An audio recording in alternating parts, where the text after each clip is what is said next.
The Aussie Cricket League Under-19 in Melbourne continues with all its flair, and we're all set for the second semi-final coverage as well. The Afghanistan Eagles are locking horns with the Indian Tigers. It's going to be quite a contest indeed.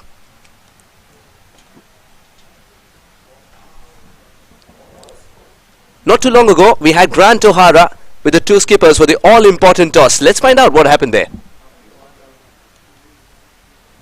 Well, the scene is set. We have warm, sunny conditions at the Lyndall Cricket Club in Melbourne, who will take on the Pakistani Sultans in our final on Monday. It's semi-final number 2. ACL Under-19 2025. We're out in the middle now for the all-important toss. And I'm joined from the captain of the Indian Tigers, Ayman Nadeem, and the captain of the Afghan Eagles, Zaki Miranai. And to oversee the toss, we have Akur Salman and John Pollard. Ready for the toss, boys? The tail's a call. And it's a tail. We've got a winner here. Zaki, you've won the toss. What are you going to do? We're going to have a bat first. You're going to have a bat. Now, why's that? Why have you chosen a bat? We saw last game where we had a collapse, but our bowling unit's very strong and we were able to cover that. And we had a pretty strong, dominant bowling attack, so yeah, I think it'll suit us. You're feeling, let's set a target, let's defend it. Yep. Now, tell me about your team. What positives have you picked up from your team this so far this tournament? I started the campaign with a loss is not ideal, but having 2 games the next day as well. But the boys bounced back well and yeah, showed a lot of resilience and yeah, they did good to win 2 games in one day and get us in this position. Yeah, you're in the semi-final, that's for sure. And tell me, what changes have you made to your team? Jake Smith's out and AJ is coming back in. Yeah, big out Jake Smith, but you'll have him covered. Yeah, we'll have him covered. We won the first game without him. A team consists of 11 players, not 1 player. Absolutely, mate. Well, go well. All the very best. There's a grand final in the offering for you. Yeah. Play well. Now, Eamon, what were you going to do, mate? I was going to bowl first, to be honest. But I think this wicket looks pretty good, so I put in mind what we were going to do first. But thank God we're bowling first. I'll take that. Yeah, that's good, mate. Okay, and very good conditions, aren't they? How good have the wickets been? Yeah, very good. I think apart from day 1, it was a bit soft, but other than that, I think the wicket's been really hard, and credit to the curators for getting it on for us. So I think we'll see another beautiful deck today, and hopefully it's a good game. And some of the positives you've taken from your team so far in the tournament? I think we're very experienced through deep. We're really deep. I think we bat well and we bowl well. I think everyone's an all-rounder. So I think no matter what situation we're in, the teams can adapt. Our team can adapt and put a performance on us on the board. And yeah. Yeah, good. And any changes, mate, for your team? Just one. I think Dibberson's come in for Amor, so that just adds a bit more strength to our batting lineup. So a bit more explosive batting in the end. Okay, well, go well, mate. All the very best. There's a grand final in the offering for you too. Good luck. Well, there we have it from the middle. We've had a toss won by the Afghan Eagles, Zaki Miranai, and he's decided that they are going to bat first. All right. So it's Zaki Miranai who says it's time to bat. Now both the sides agree that they are tinkering a little bit with the balance. I'm Suhas Vedam, joined by Dan Lonergan. Dan, very warm welcome. Thank you, Suhas. Yes, looking forward to this one. Now both the sides are tinkering a little bit with their balance, is what we heard the captain say. Not that much different, according to what the coach told me, in regard to the Indian team. And we know Jake Smith, as Grant has said, one of the star players for the Afghanistan Eagles, is out.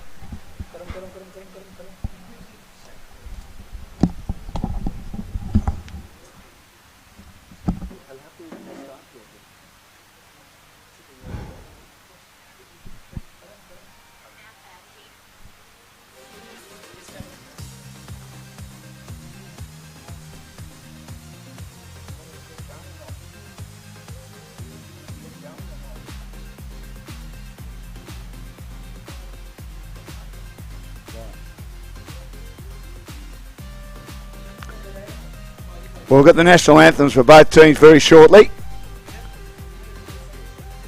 So Suhas is going out to organise that. And we're looking forward to seeing what happens in this match. Grant was down there, obviously, at the toss.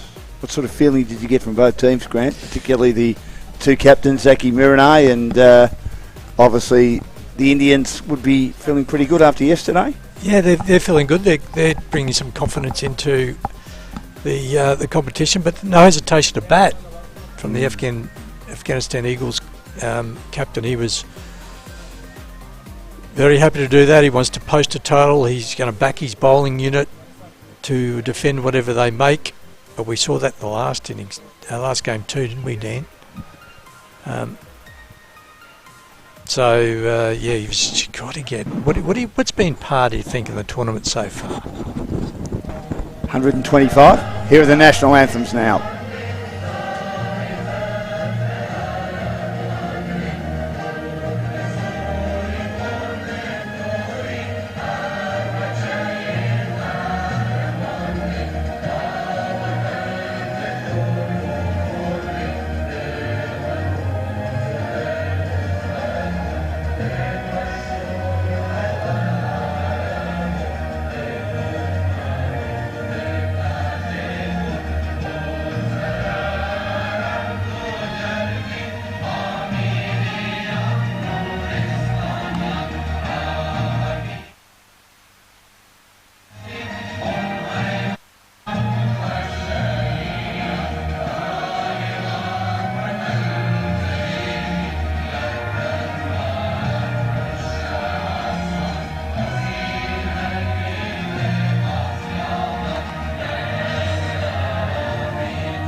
So the national anthems have been done, and we are ready now for the second semi between the Afghanistan Eagles. A lot resting on the shoulders of Jude Owen, who made 45 off 15. His team then lost their way when they were looking for a big score to help their net run rate. In their win over the Melbourne Pirates the other day.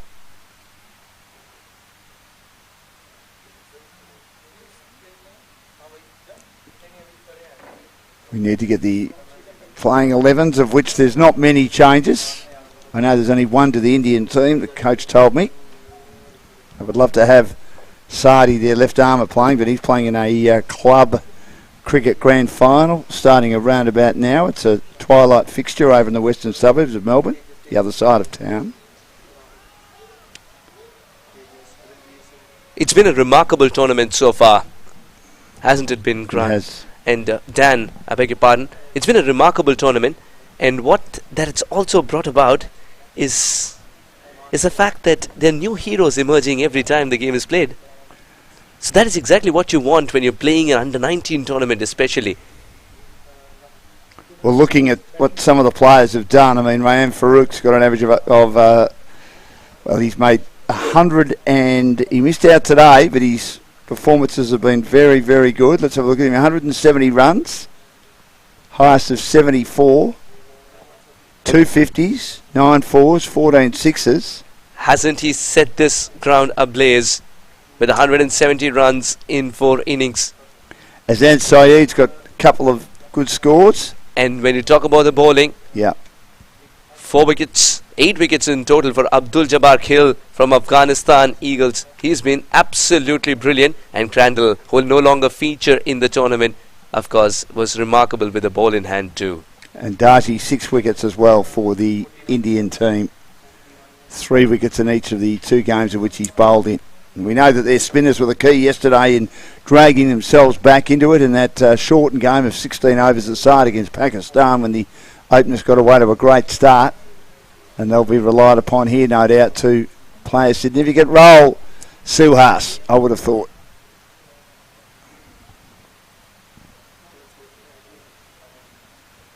The first delivery was a dot ball.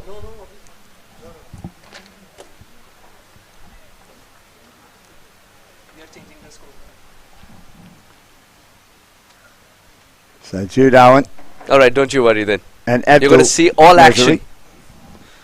from ball 1 to the last ball.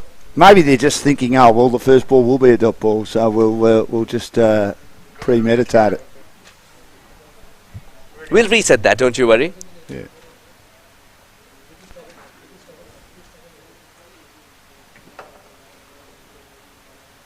All set to steam in.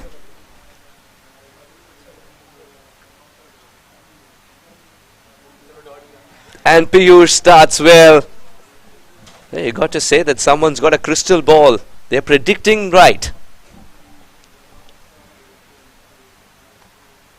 Sort of a lazy leave there by Jude Owen. It's also a gully in place, or a wandering split if you like. Little tentative as the batters would be early on. Does put bat to ball, gets his first run. Jude Owen and the Eagles as well get there first. Saxon fielding out at deep cover. Grant described it as the best 11 from 4 balls he's ever seen. That big 6 to help get his team over the line. When Big Ali was hit for those enormous blows yesterday, when it looked like the Sultans were going to win that semi-final, and they had it stolen from them. 24 from the second last over. Hinter swing. Yes. That's very encouraging for Piyush Pemmaraju. This is going to be a high intensity clash, we can promise you that. The first semi-final eventually became a damp squib as Pakistani Sultans steamrolled the opposition. The Lankan Lions expecting a fight here. Very accurate, very consistent. Didn't move his feet then, Abdul Nazari. Seen a bit of that throughout the tournament, where the batters have hung the bat out to dry and hoped that their eye would play a role in them connecting.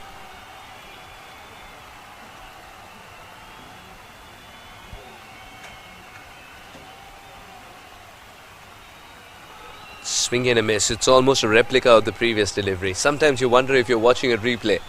He's so accurate, Piyush Pemmaraju. He started off well. This is a solid tournament. Talking about the Afghanistan Eagles and the road they've taken to reach thus far, they've tasted defeat as well.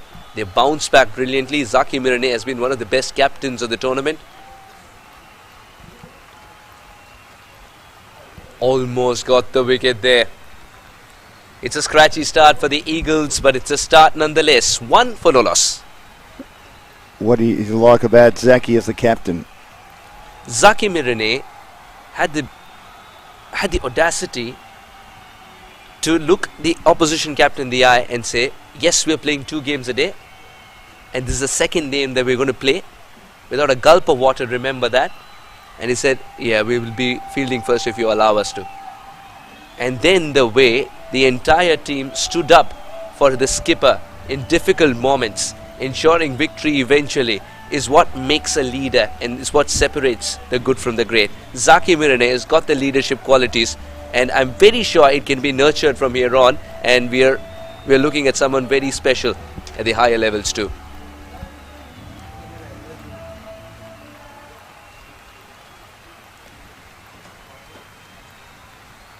So the skipper in the attack. Talking of skippers, that's a good first one, Suhas. Oh, incredible indeed.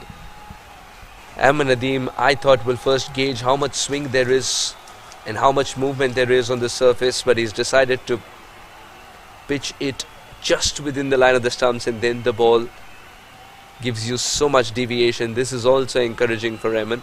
Very contrasting kind of cricketers from both ends, if you see. One Piyush, the other Ahmed. One's relying on swing, the other on lateral movement.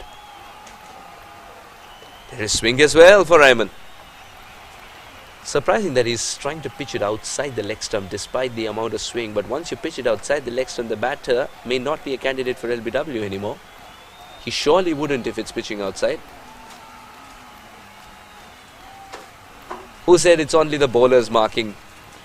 The umpires mark too. So they'll persevere with this slip, why not? Looking for Nadeem to try and get an edge. Trying to be adventurous, Jude Owen loses patience. Ahmed Nadeem gets another dot ball in, and this is the most satisfying dot ball so far for him.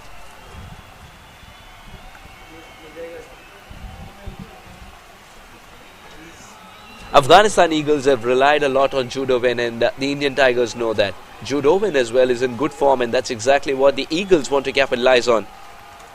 Ahmed Nadeem wants to see Owen's back very soon. That's hurt him. The ball was swinging, but he swung the bat early, didn't he, Jude Owen? That's good bowling. That would pain indeed. Going camping, Jude, after this game's over. And we'll be back, obviously, for the final if they make it. Very tentative looking Jude Owen here. That's the first run of this over. And that's the first run for Jude as well, who opens the account. Then that means... Now that's a second run correction for Jude Owen. The nerves are obviously there early, Suhas. Knowing what the stakes are. The winner through to the final against the Pakistan Sultans, who demolished the Lincoln Lions earlier today. Big swing and a miss.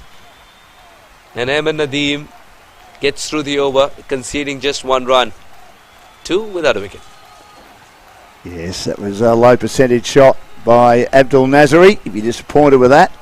It's a very slow start indeed for Afghanistan Eagles' liking, because they wanted to see the flurry of boundaries, and the shots offered also suggest that they've come out with great positive intent. The lack of connection of the cricket ball is a little worrying, and the fact that the Indian Tigers are able to generate so much swing and lateral movement for a game that's happening in bright sunshine. It's a new challenge for the Afghanistan Eagles. Are they up for it? Boy, they must be, to have reached thus far. We've talked about the relying on Jude Owen as far as the Eagles and the bulk of the runs are concerned. He's standing outside the crease to negate the swing from Piyush.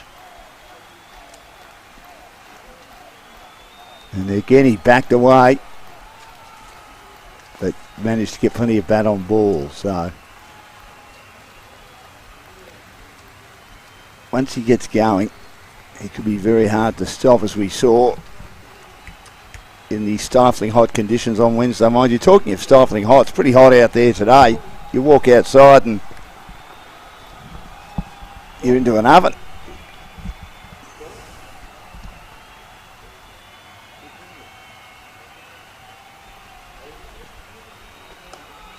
Slaps it straight past the bowler. This would be a very authoritative boundary. What a way to get going, Abdul Nasiri. The first boundary for the Eagles too. You just allowed him the opportunity to swing the arms, to step away a little bit, to get a good look at it, with the field up, of course. Nice boundary. Piyush Pemaraju misses his mark. That is the margin of error as well. Once you push it up, I'm very surprised with so much swing on offer, there is no slip in place. And that's exactly what has allowed Abdul Nasiri to free his arms without a second thought. Not off the bat, but the run is still available. What's par, you think? Grant and I were talking about it just before the innings started. What the Lankan Lions initially showed with the way they started with the ball in hand is that anything is par if you bowl well. But having said that, 120 is at least something that you'd require. We didn't see that in the first game. Probably we saw that with two teams' runs put together. But I think it all will be par. That was very close, but it missed everything. The stumps, the bat, the bail. It was premeditated. He was doing the Matthew Hayden, the walk down the pitch then, and he had plans to do what Hayden used to do, brutalise the ball over the bowler's head and maybe have it go for six, but could not connect. That's a great place to start your ball from because of the swing that is there. And it's important that Jude Owen doesn't play the initial line. Piyush Pemaraju versus Abdul Nasiri once again. 7 runs he's conceded, Piyush Pemaraju, in 11 deliveries. If he's got to close this out well, he'll feel much better. Nasiri in search of his second boundary. Swing and a miss. 9 without a wicket after 3. Yes, he was looking to slap that through the onside if possible. That flat bat down the ground was a good shot by Nasiri, who's got 4, and Owen's got 4, so I dare say the Tigers would be very happy with those opening 3 overs. The skipper, who represents Footscray Edgewater, had a tough old year this year in the Premier Cricket. In Ayman Nadeem has established himself in the firsts. Cut him in half. Beauty. Ayman Nadeem. There have been so many wafts in the first over as well. And the first ball of the second over, this happens.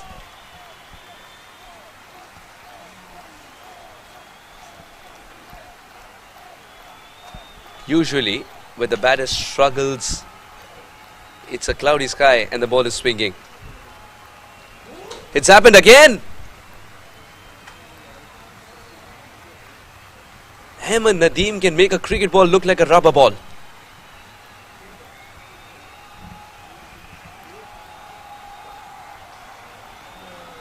And if you see, it's the wobble seam. Yes, good bowling. It didn't swing as much, but it's important to smother that swing as well by reaching to the pitch of the ball, which Jude Owen tried initially, but then hung on the back foot. I think he was in 2 minds while he played that. He's scoring a run almost every 3 balls he faces. The field pretty deep on that onside. There's mid-wicket there, Saxon. Nasiri is going to swing. But Ayman Nadeem is also going to swing the ball. So many swings and misses. Tried to hit that a bit too hard. It's just got that wandering split and the point. The breeze has picked up actually. Yes. And that's also assisting the swing. We're feeling it's that northern wind too. It's stifling hot. It's almost as hot as Wednesday. And I don't think we were expect it to get as hot as Wednesday temperature-wise. Feels a lot hotter now. That's a good ball. Yes, indeed. Changed the length at the last moment. Abdul Nasri was expecting somewhere around the good length, but this was right up there. The exhibition of swing bowling we've seen so far from Piyush from one end, Captain Nadeem from the other, has been absolutely astonishing to watch. Now the single, will it be without a challenge or with a challenge? The challenge was there, but he has made it. Good running between the wickets. Abdul Nasri will retain strike. 4 overs later, 11 for no loss. He took them on. The fielder was fairly deep at mid-off. He made a good attempt at throwing that into the ground, and it bounced up. It bounced too high over the stumps, and they made their ground. So they took them on.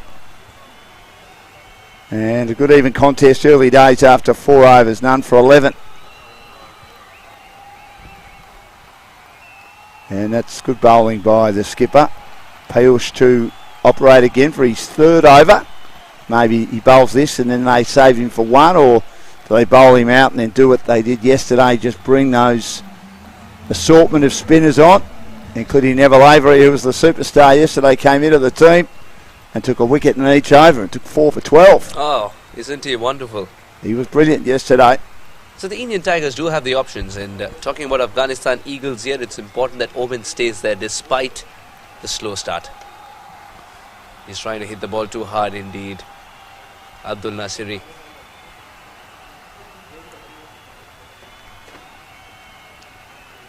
Yes, if he had got onto that, might have been a boundary, but he almost put his back out too. Yes, the shot was on with the mid-wicket in place once you clear him. There's a huge gap with a deep square leg in place and a very conventional long on, not a wide one. That's a good hit. Yeah. Over the infield, inside out, Nasiri picks up another boundary. Yeah, right there in the hitting zone, and that's a beautiful cricket shot. Just giving himself a bit of room. He's taken leg stump stance, as you can see. And he has seen that early and given it the full throttle over the infield on the offside.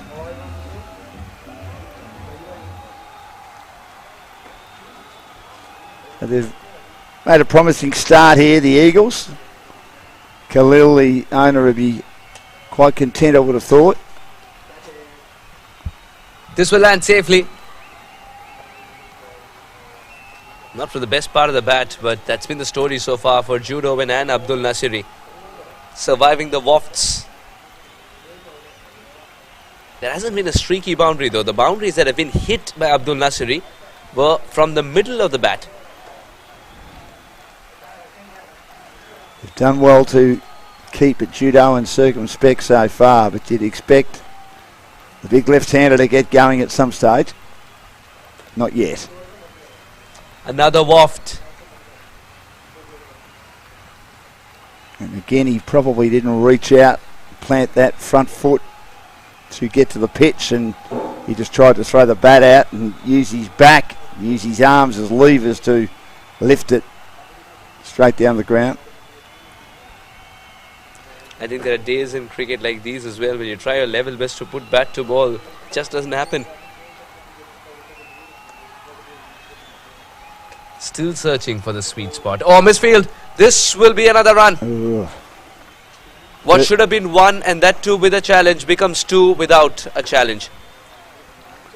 First error in the field by the Tigers, who pride themselves on their good fielding. Just looked up to see what the batters were doing, and the ball went through his fingers.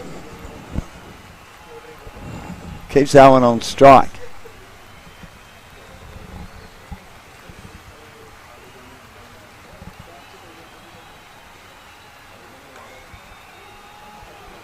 We'll get that single.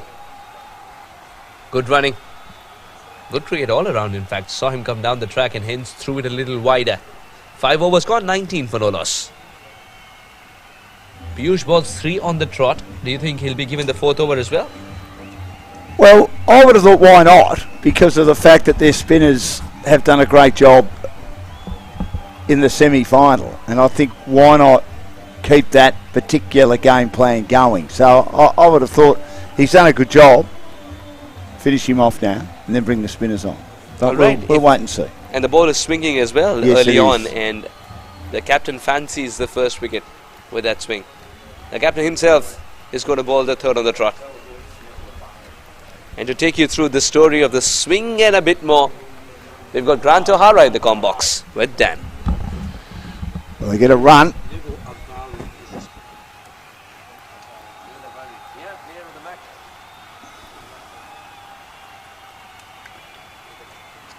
So it is none for 20 as we start the 6th over.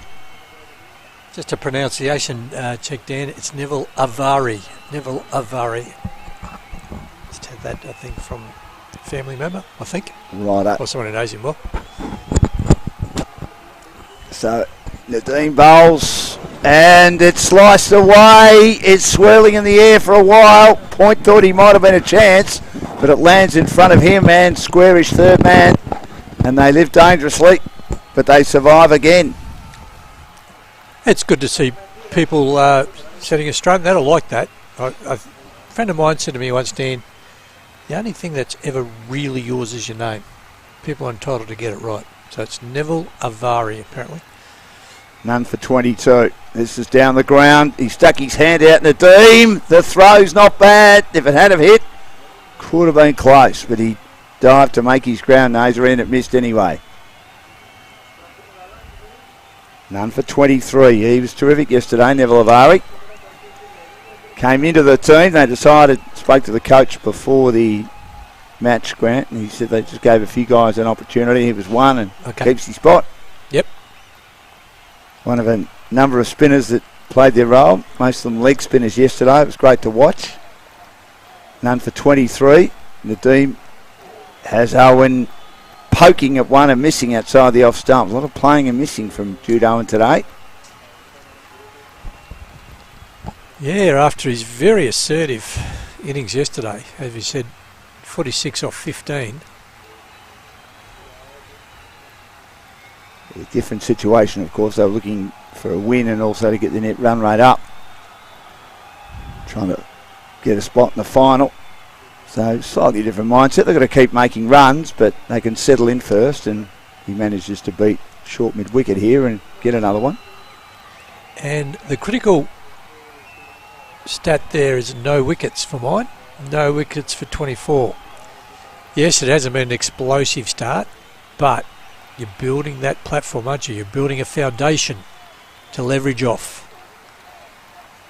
And then you can launch later if you've got plenty of wickets left. Swing and a miss. It's called a wide. They have been very, very disciplined in regard to their wide bowling so far. The Tigers, that wasn't too far away from being legal, but it obviously just swung away late. And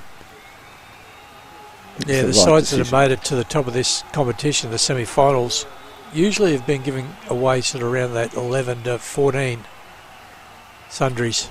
Last ball, the 6th over, and he flat bats down the ground. The fielders are there, though, to ensure there will be two. Good return. And oh, dear. Nadeem, he didn't take the ball, did he? Oh, dear, and he'd given up. Jude Owen had actually completely given up. Only took a clean take. Let's just see if I'm right here. Down the wicket, down the ground, picked up by the man coming around from mid-off, and he's miles out. Miles out. He'd given out. He'd totally given up.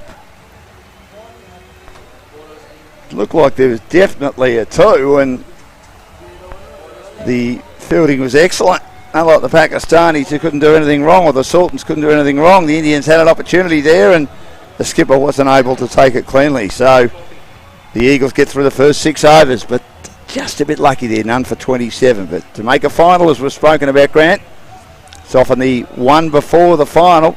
You probably need the luck to give you a chance, to give yourself a chance in the big one. Well, Owen didn't get any luck yesterday. Got out just prior to 50, but that's a big miss by the Indians. I wonder if they'll rue that later on. Here's our man. Neville Avari in the attack and down the ground. He gave it air. It's driven nicely. And that's a boundary to Owen, dissecting mid-off and mid-on. Might be the run-out reprieve that he needs, Jude Owen. And already the captain's gone, well, there's 4. So that big play happened when Owen was on 10. He's now got 14 of 20. And it's 31 without loss in the 7th over.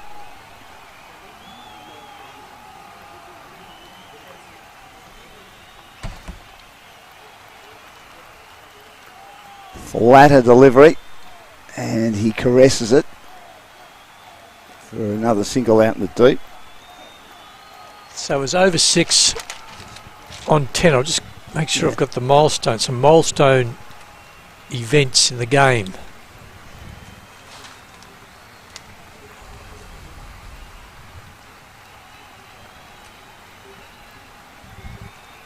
That's good bowling. He was trying to cut too close to the body. We saw a lot of this yesterday, mixing it up with the spearing deliveries, the darting deliveries, and those that were drifting and been given air. This is a flatter delivery that he plays across the line. Nasri doesn't score a run.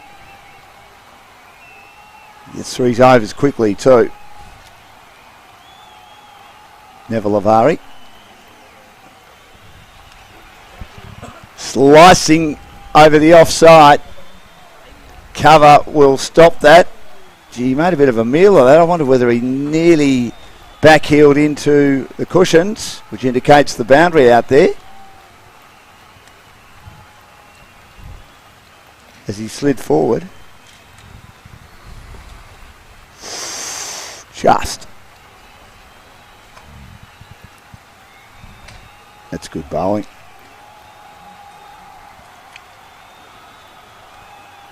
So 7 from his opening over and 7 overs gone. None for 34. The Afghanistan Eagles winning the toss, electing to bat. And none for 32 is, as I say, a nice steady start.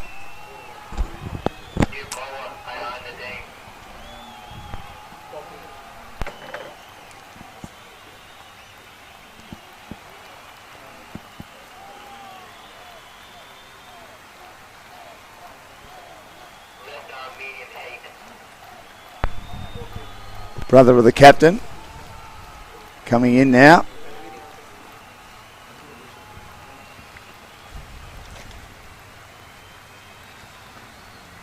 He's very happy with this start.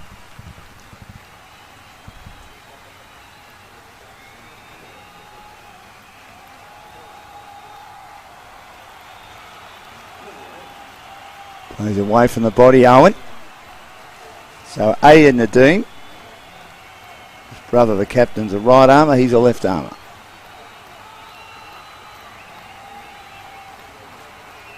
So, no slip now, point, cover point mid-off.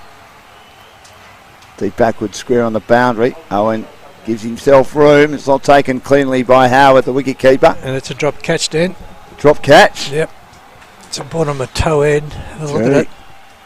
It is too. It's a big edge, and that's I'm not sure what to make of the Owen innings at the moment, whether I'm really happy with it or really unhappy with it.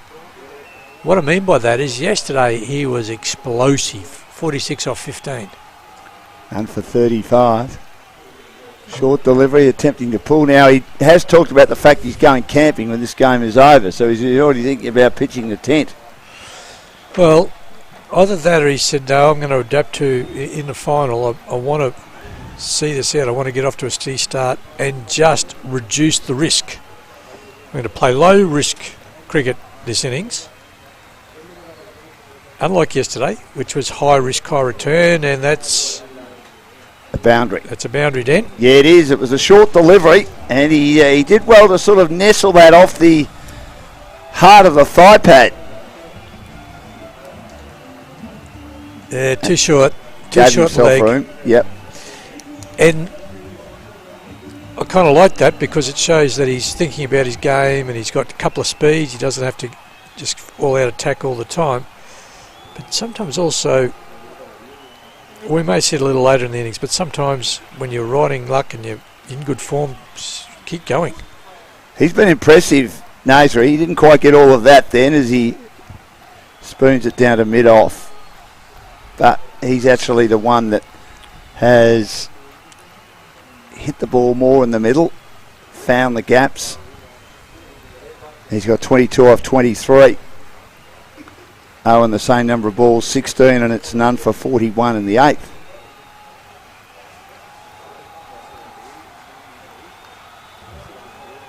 Clubs the next one, beats point.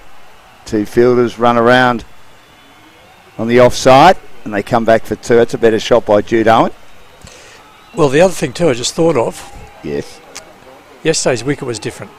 It was starting to play a little lower, a little slower, because it was a second day wicket. Maybe he said, I need to go out now with the new wicket and just reassess, get the pace of the new wicket. Steers the next one, again in the direction of the squarish third man underneath the scoreboard. Starting to work into his game now.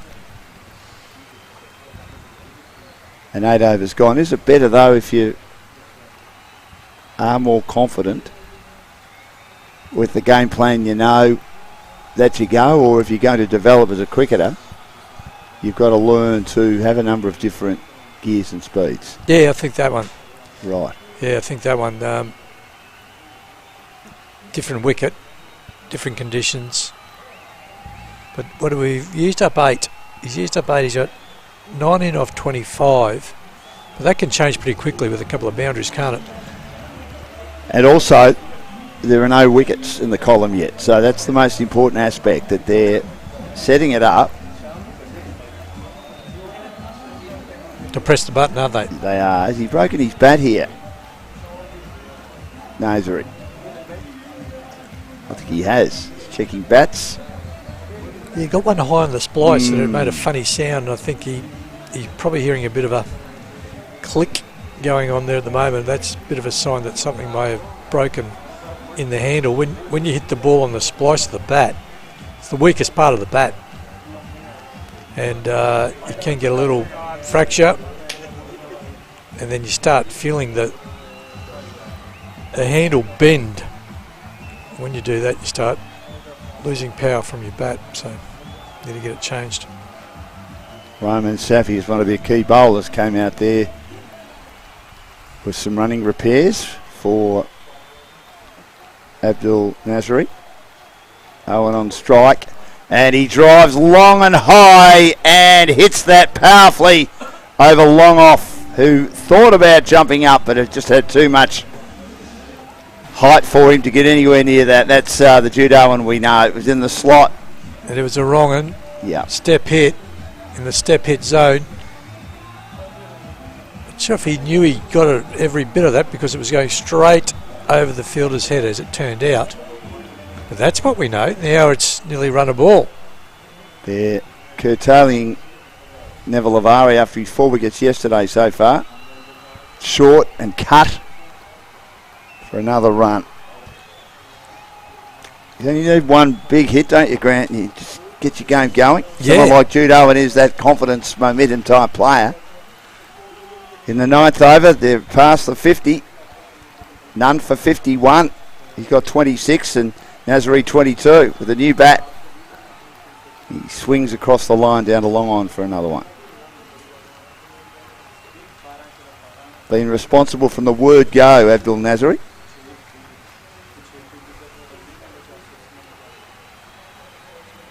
Now Avari, figures of none for 15 at his second. Owen plays into the offside. What was Nasri doing? He just seemed to be heading off for a run, and Jude Owen had no interest. He was just right behind his crease. Yeah, Owen is not in the mood for quick singles, I don't think. That's what he's in the mood for. Expansive. Heading out. That's a good shot, isn't it? But again, deep cover. Intercepts, but when he gives himself room like that, he's hitting it in the middle, you know he's starting to see it well. Ninth over, almost completed, none for 53. The Tigers would love a wicket. Afghanistan Eagles have made as good a start as anyone has. And they've got the wicket, I think, or not. They're going to check here. He's gone to swing and he's missed it. Felix Howard is there to take the bails off. Let's have a look.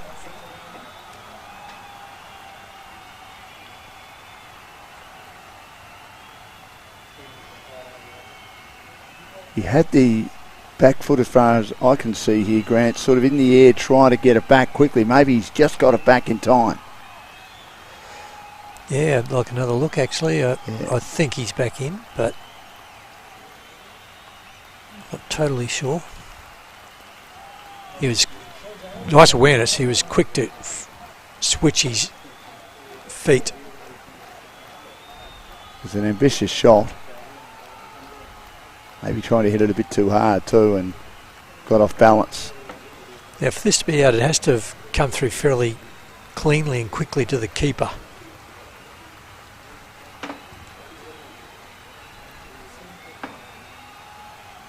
I'm happy with him being behind the line. I think he's behind. I don't think he's on the line there. As I said, it'd be good to see side on. That'll be much more conclusive. You can see the soles of his shoe, whether that's on the line or whether it's over the line, and the point of the shoe is inside the crease. They think it's not out. The third umpire contingent to our left, overhearing the conversation. And here we go, Grant. This is the one.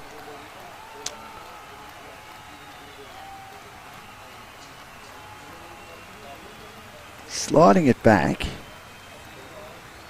It's lifted for a minute. Or a second, I should say. What do you think? Yeah. Maybe I just had the nod out. I think I'm happy with that. It's not conclusive. Benefit of the doubt goes to the batter. Well, I've said it many times when you're looking at technology in regard to a decision. If you're constantly looking, I think you're looking for something that's probably not there. Yeah, that's a good call. Neville Avari, after a wicket in each over yesterday, 4 for 12, turned that game the Indian Tigers' way against the Pakistan Sultans. Has not had the success today so far. None for 16 from 2. And they'll continue with their spinners. Or will they? No, they won't. A.N. Nadeem will bowl his second over.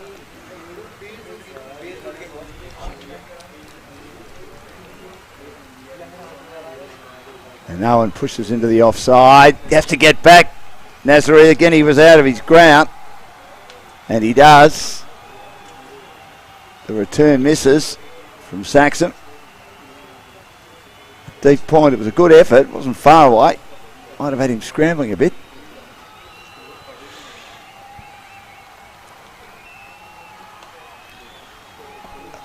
Howard plays it again in the point direction and Saxon couldn't control it and they get a run. Grant has just mouthed to me that it's hot. This is a man who's from Queensland or Brisbane who is used to, I would have thought, the humidity and heat generally, but it is one of those stifling days, so that's a shocker. It is. It's a lot hotter than I thought it would be. I thought the really hot weather might have nearly been behind us. This is swung away. That'll be 6 short from Nadeem. That will really help the Afghanistan Eagles. He got one where he wanted it, and the big hook shot over mid-wicket. Powerful shot. Yeah, this and Nadeem just has the tendency to, when he pitches short, not only just gets too short, but he gets his line wrong. It's straight over leg stump, and the hook shot, that went as square as you could possibly go, is right in play. 6 runs. What a start this is. He goes again, pulling, and he gets it past deep backward square and fine leg, and it's 6 runs again.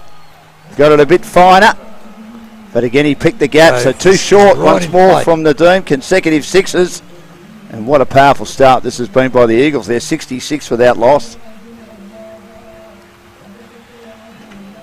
And our umpire, Ankur Sharma, a very distinctive way of signalling 6. He twiddled his fingers and makes circles, and up he goes. And you see the umpires have all got their own little distinctive way of going about their signals, haven't they?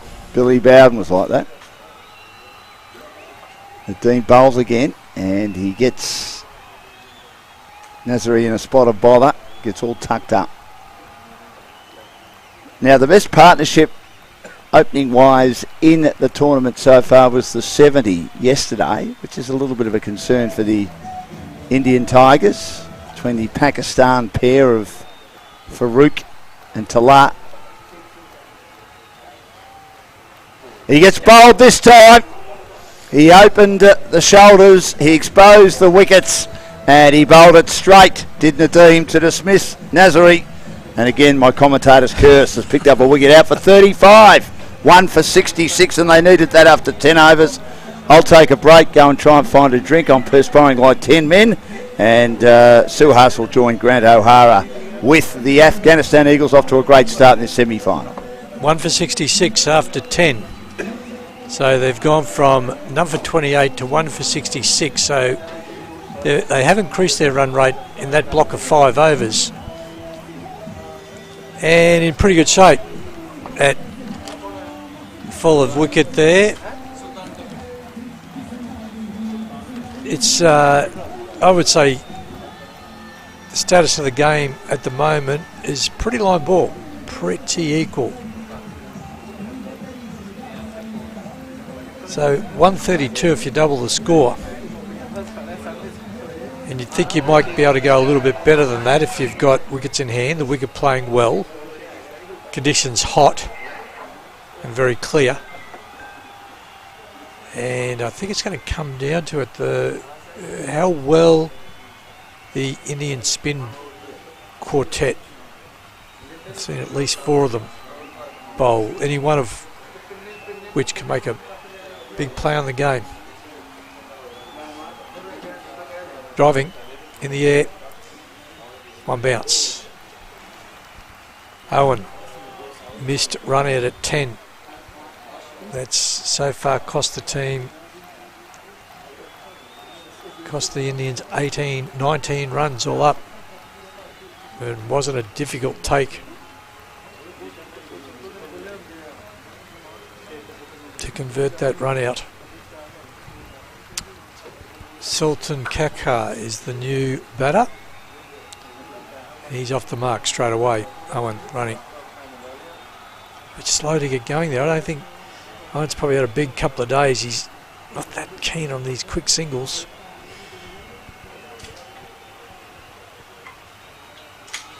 Current run rate's 6.5.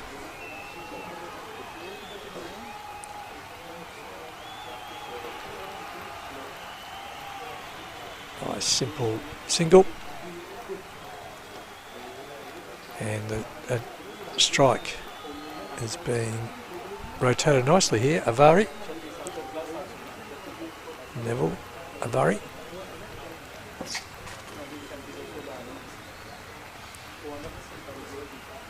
Four singles, 4 balls. It's a bowler at this stage of the game. You'd be very happy with that.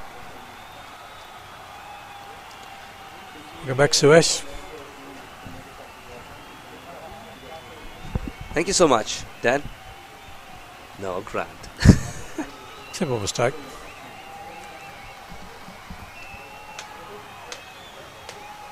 Neville Avari, adjudged the player of the match in the previous game, searching for his first wicket. He has taken a bit of a tap.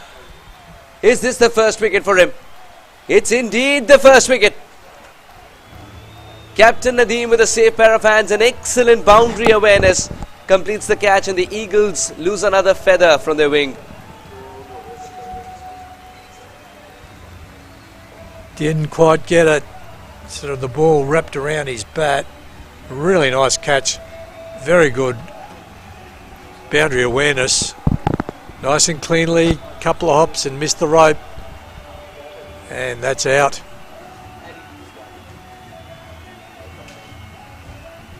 2 for 70.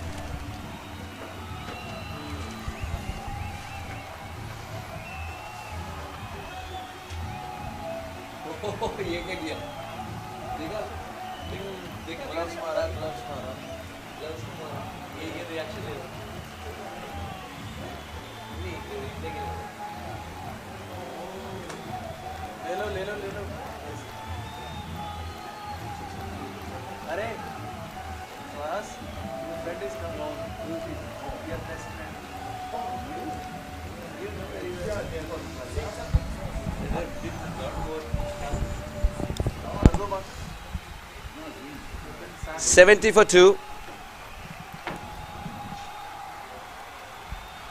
Harry Lees will make his way to the middle. He's played well, Harry Lees. Got some experience in the New South Wales country representative teams. And Nadeem has been expensive, but he was the one who provided the wicket, the first one. And now he seems to have found the length. From that angle, if you miss the length and more so the line, then you would be tucked away for 6, and that's exactly what he had to bear the brunt of. Swiveling to perfection, back-to-back sixes for the Afghanistan Eagles batter. But now, there's no Nasiri. But this swivel will continue. Wasn't far away from that. Captain Ahmed Nadeem almost reminding us of Ramandeep's catch in the Emerging Teams Asia Cup.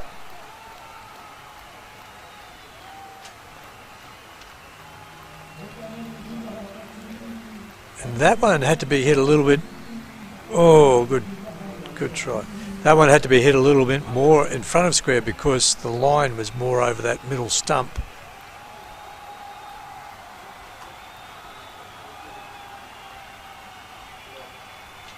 Tied down his options there. Kakkad's option couldn't free his arms. Options rather. Now Ayan Nadeem has been expensive, yes. But he's also provided the wicket with that angle. So he's got to be taking the call of playing this game, of being expensive but a wicket taking option.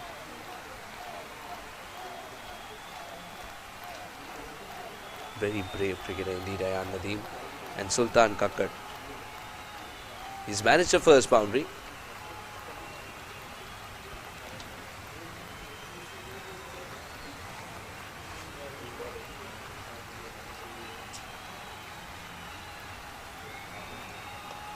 Oh, well played. Sultan expecting the ball to stay low this time and tackling the angle as well by being well prepared. So a boundary and a single off this over so far. Nice little fight back by Nadeem. But finish off. He should be saying, where can I get a dot or just at least keep this down to a single?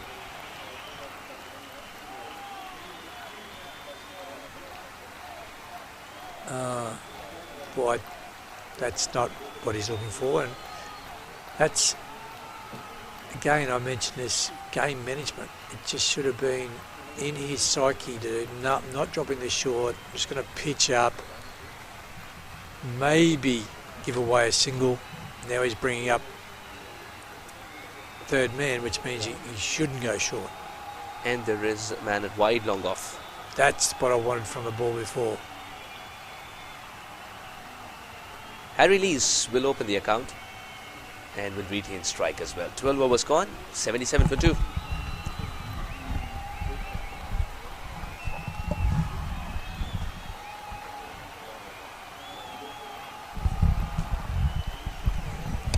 Is there a leader at the moment? Suas, do you think who's leading at the moment? Wave Suas, you're on TV. There you are. Hello everyone. What a great spot we've got, looking straight down the wicket. You can almost see the batsmen change their mind from here. Suas? So who's leading, if you ask me? The Eagles have found their mojo, but it's still very difficult to split these two teams, separate these two teams. Yeah, it's think It hangs in the balance. Dan doesn't like Winviz during the first innings, but Dan- he's probably on yeah. 50-50, I would have thought. Either way. It's a controlled innings, isn't it, Suez? Absolutely. It's been a controlled innings, that's the word. Earlier there was mindless swinging, but there was no connection. But once he started to connect, it was looking like a very different batter, Abdul Nasiri. After Owen's departure, it's been a quieter period of play, barring that Sultan Kakkar boundary. Neville Avari. He's already put in a player of the match performance in the previous game, and he'd replicate that today. Extra bit of bounce as well, not as much turn, but extra bit of bounce. That's also because Neville's got good height.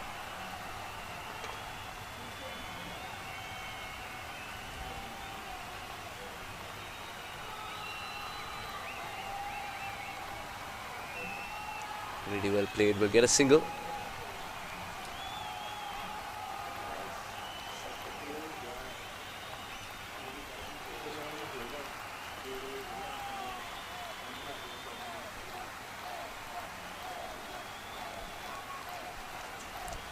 Looked like a quicker off spinner then. Change of action. It's working so far for Neville. Change of action, interesting. Well bowled, very well bowled. Good over. Only 2 off. 13 overs gone, 79 for 2. I wasn't a bowler, but I do know from the bowlers that I've spoken to, that last ball, when you've had a good over, it just means so much to them to get that last ball right, because sometimes there's a difference between a maiden, a wicket maiden even, and, you know, leaking a good shot for runs, boundaries.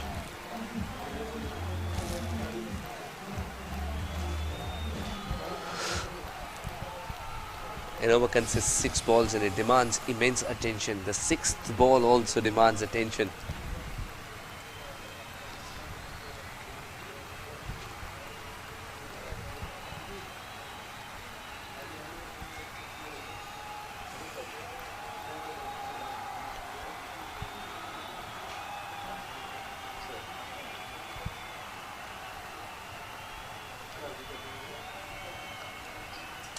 Really well bowled. Krit Darji, one of the many spinners that Indian Tigers sport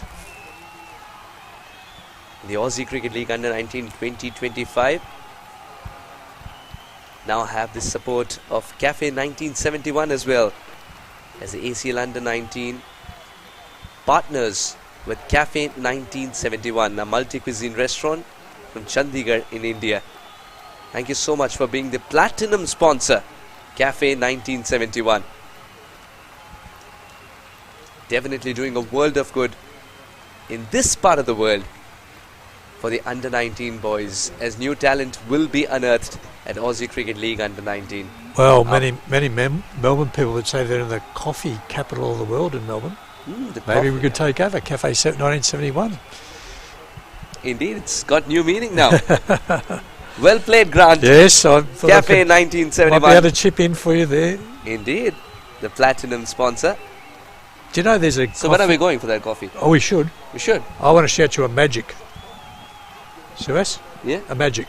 Magic. Yep. This is a very Never heard of that one. Melbourne variety of coffee. I've not moved on from my last mocha. Well, you have to be able to go back and say to Cafe 1971. Yeah, but thank you so much to Cafe 1971 for being the platinum sponsor of Aussie Cricket League Under 19 2025. Another very good over comes to an end from Indian Tigers' perspective. 79 for 2.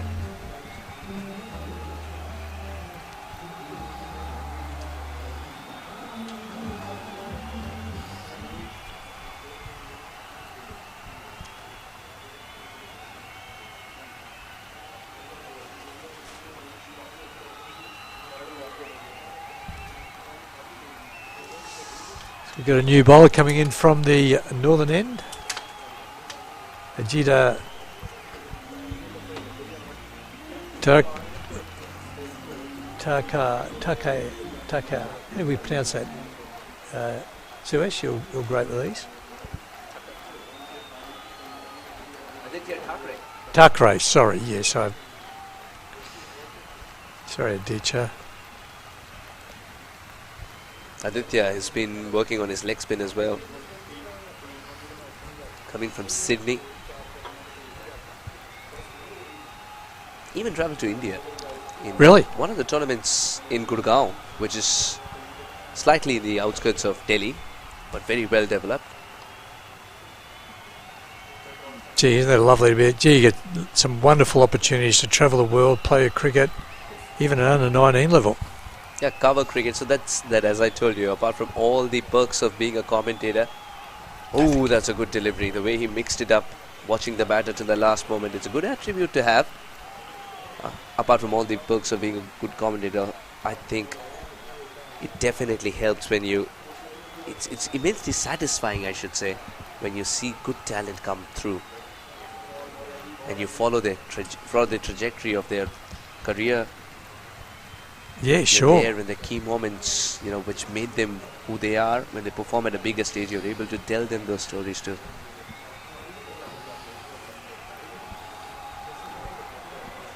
That's why age group cricket is important, because this is where the stars of tomorrow are made, and that is what Aussie Cricket League Under 19 is all about, making the stars of tomorrow. And giving them a great competition to play in. Takare, look at this, 1 run. 2 runs. He finished off nicely there. 2 runs only off the over.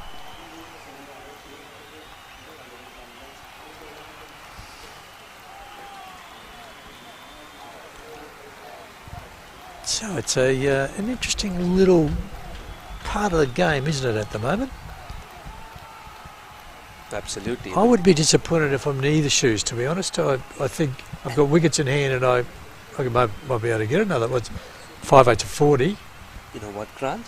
That's the kind of contest that you yearn for in a big semi-final. And to take the story forward, Dan will join Grant.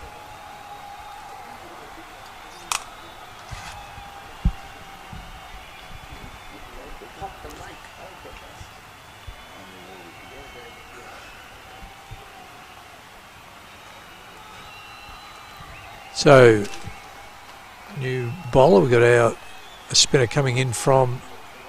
Oh, it's bowled him! First ball! He bowls, and that's the end of Harry Lee's.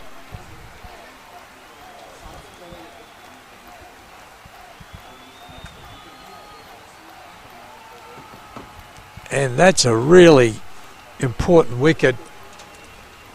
Beg your pardon, it was Kaka, not Lees. You're still out there, which is good news for the Afghanistan Eagles. But that's 3 for 81. 7th wicket in the tournament for Daji. And the spinners are doing it again, Grant. They're bringing their team back into it after a very good opening partnership. Yeah, Crit Daji. 1 over so far, 1 for none. Is that? Yeah, wow. Means he's bowled a maiden, and now he's got a wicket off the first ball of his second over. They're saying the projected score's 107, but they've only lost 3 wickets, so they'd be mortified if they only got 107 from here. And we know that Harry Lees can go big when he needs to, when the time's right. And one of the Safis can as well. Got a few the other day. Oh, first ball. There's someone come out. This is one of the Safis, Sohail Safi. This is the one. Right. And shown intent, very first ball. He Right. might have been sent out by the coach and the captain as the pinch hit. Go out, mate. Make a hero of yourself. A little bit like Sadiq for Pakistan, who they tended to bring in horses for courses.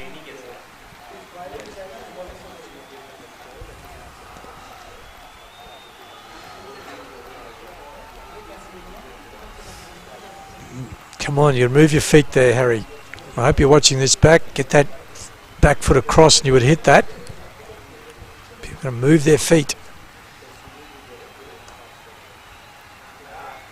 Great fielding. How good was that? That was heaved across the line, and I'm looking for that, thinking that's going to be a boundary, but he just stopped that comfortably, Darji. Brilliant.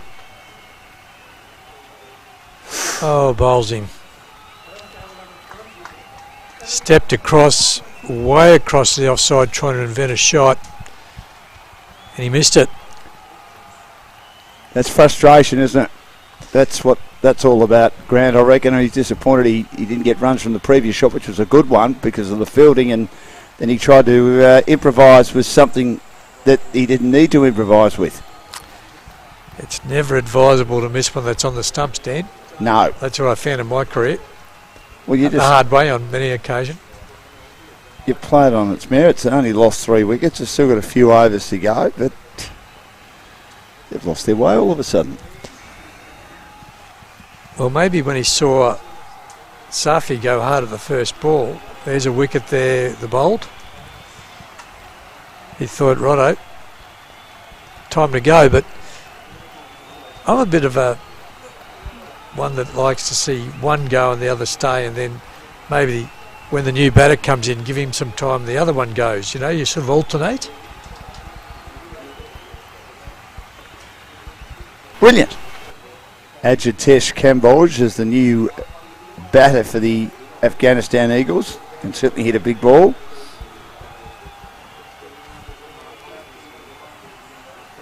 Ooh.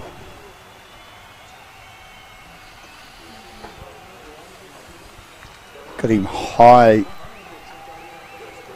on the pads.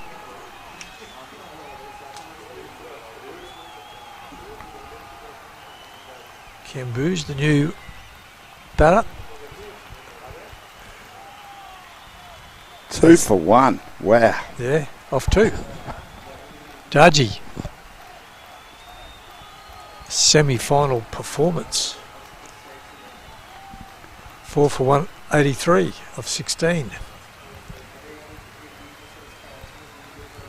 This is the beauty of these spinners. If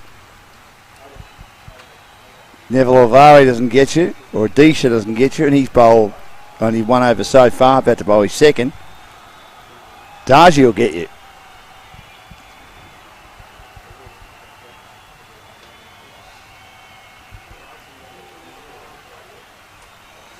Oh, they've made a mess of this.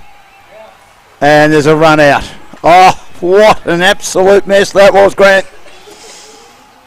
Yes, no, maybe there was a misfield and they thought we'll go for a run, and the batter at the non-striker's end, Sahal Safi, had turned his back on Kamboj, who is still furious with him. That wasn't a little misfield. That went a long way back. You know, just the short misfields, you don't want to run on a misfield, but he's pleading with him to please turn around and watch. Come on, come on. He's just Cardinals, and he's taken his eye off his partner. And then there's a little bit of consternation between the two, and maybe some more words, maybe after the innings, potentially. Dan? That was just plain rude. He just turned. Well, it was. It was because, I mean, with the greatest respect, it's not a massive crowd. If it was the MCG, you wouldn't be able to hear it. It's a good crowd, but it's not a massive crowd. Harry's right there, so I'm just appeasing the situation. But, I mean, he said to him, turn your... Oh, well, words to that effect. Yeah, you don't take your eye off your partner. Oh, you do not. That's your point. Yeah, that's a good point. It's a good point. I mean, that is... We saw some remarkably strange things with the Lankans earlier today with the run-outs that they were involved in, but, I mean... That was unbelievable. Indescribable, that. He'll learn. They're only young. Never happen again, you'd hope. I think you said that, Grant, didn't you, about the young Lankan lion that was run out when he sort of was loitering out of his crease. Yeah, he did it down to mid-off and then walked out of his crease and forgot that he had to go back to his crease. Mid-off throws it back to the keeper out. Well, this is Roman Safi in now. Joins Unrelated. Sahel. We worked that out, didn't we? Yep. Oh, boys. Come on. Start match awareness. When I was last on, I was thinking 130, 140. We were getting close to the highest opening partnership of the tournament. They just fell short. And since I've been off, the game's turned on a dime, Grant. Yeah, it has a habit of doing that. Particularly if they haven't got their cricket heads on. It's definitely a run there because, as you say, the misfield was pronounced by about 10 or 15 metres. You don't turn your back. He'll learn. Oh, boy. He's hit that right in the middle. I think he's safe. I don't. It's hard to tell, but I think they're going to have a look at it, right? they're going to have a look.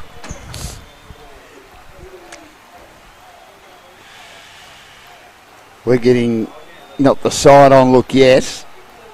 We're getting a look the way we saw it initially from the naked eye. It looks tight though, but I think he might just be home. Love the side-on look to see if he's short of his ground or he's on the chalk or over.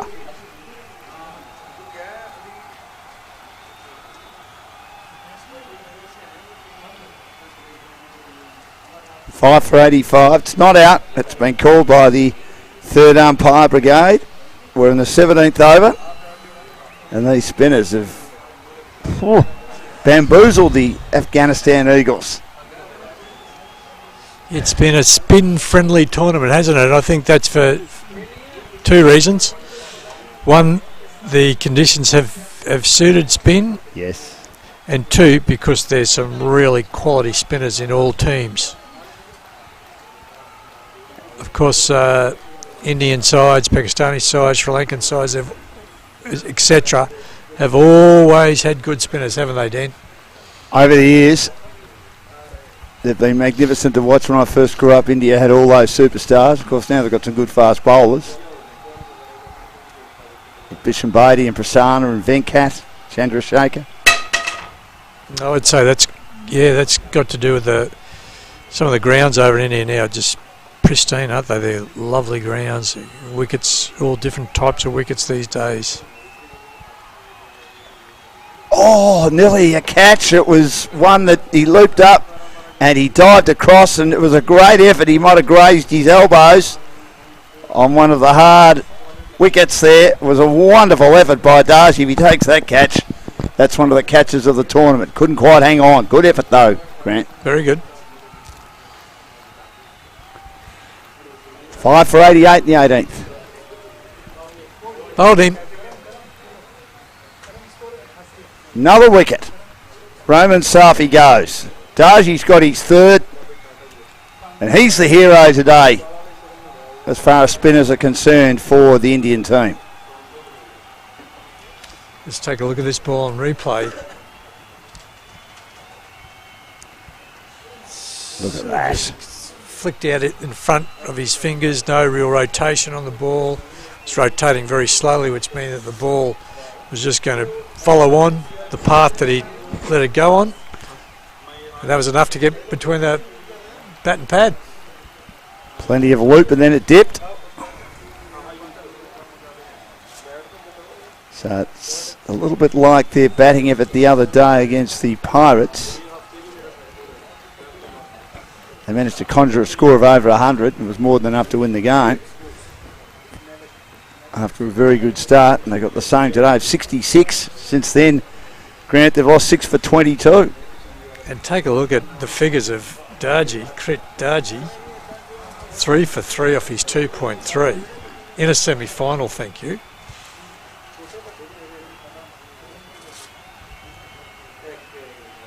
Sajid Khan, the new batter.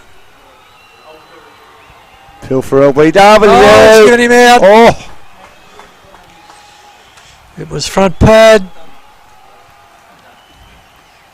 And Darji, he just thought it was a lay down Mazare. Let's take a look. Oh, yeah. Yep. If that's just going on with the arm like the last one did, that's another good decision from the umpires.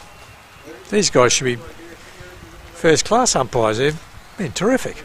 He planted the front foot forward a little bit, which might have put a little bit of a element of doubt in the decision, but that's the only thing that could have saved him, but it looked pretty straight. So 7 for 88, and he's on a hat-trick, Kritdaji, and he's got 4 for 3.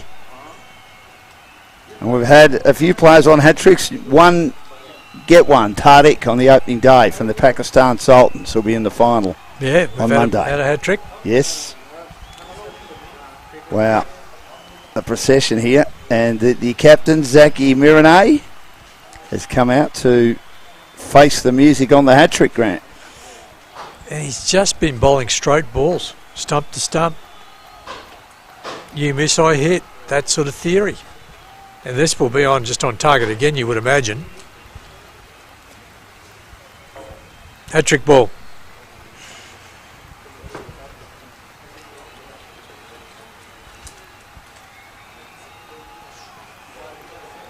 He kept it out. Again, that excellent loop and control right in the block hole. Perfect.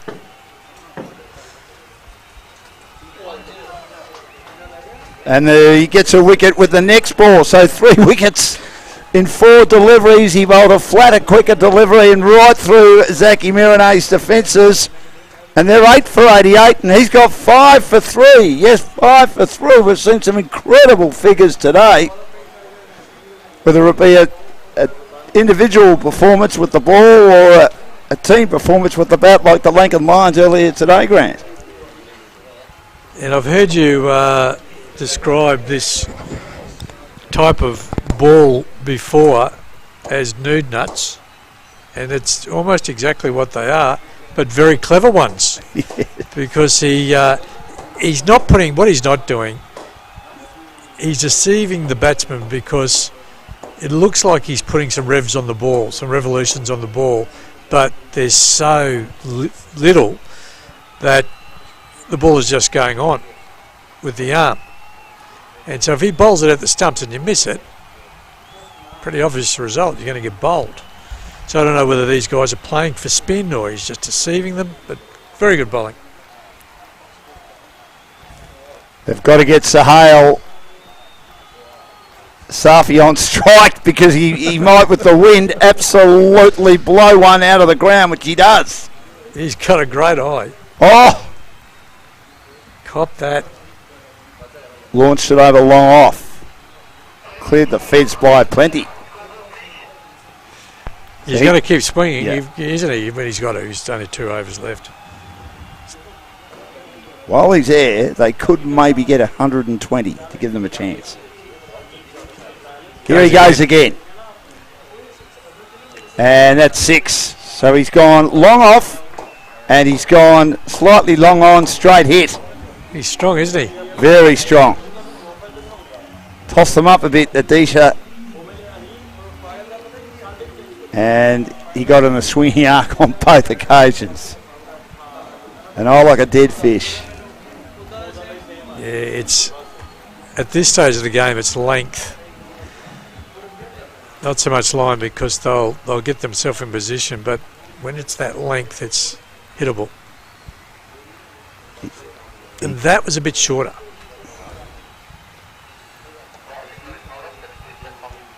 They're going to look at check. Yeah. A stumping. He tried to swing a bit too hard. And you're right. It didn't have the air that the previous 2 did. He probably owes him a little bit too after the run out, and he might realise that now, that he just needs to get as many as he can while he's there.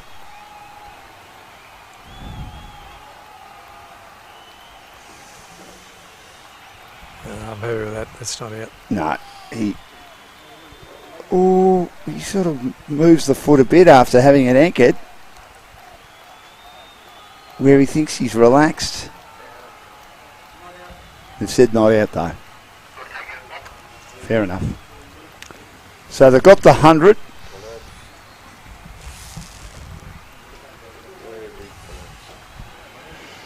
And Khalil's come in, the great man.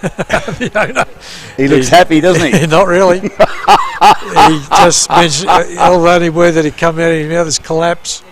He said about 3 times collapse. Big collapse.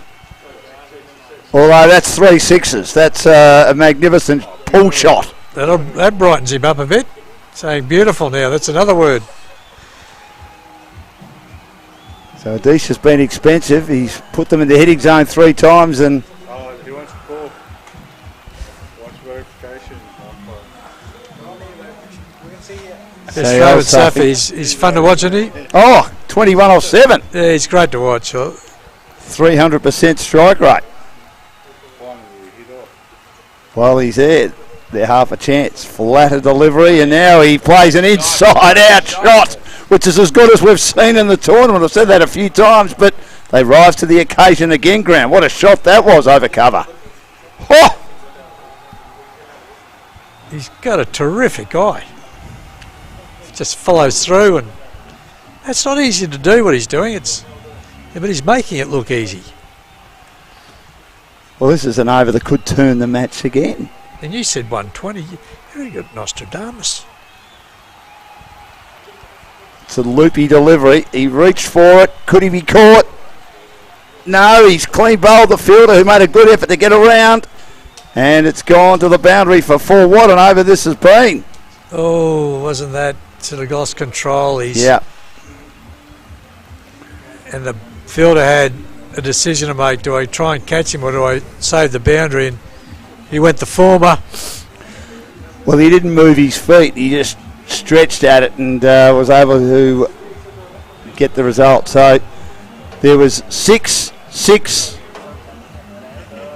6. They looked at a stumping. 4 and 4. 26 from the over, Grant. Wow. From 8 for 88 to 8 for 114 with 1 to go, and they'd be happy with 120 from here. Although a little bit disappointed when they were none for 66 at the halfway mark almost. Darji's been the star. We've got to get Sahal Safi on strike, Grant. Yep. 29 off 9. That's it. Good fielding by Nadeem. Good running though by Nadeem Naziv. Now that single could result in some quick runs here. The result in a dismissal too, as well as he's been bowling. That's going down the ground. Just 1. Oh, that's nearly ruined his figures, Taji. 5 for 4 now, that single. What a performance this has been from him. Oh, the wicketkeeper didn't take that cleanly. He aimed on the leg stump. They all count. 2 more runs. He wants a third and he's not looking at his teammate. Nadim. Yeah, White. He was actually trying to lap him, I think, wasn't he, Grant? Yes, yep. 3 balls.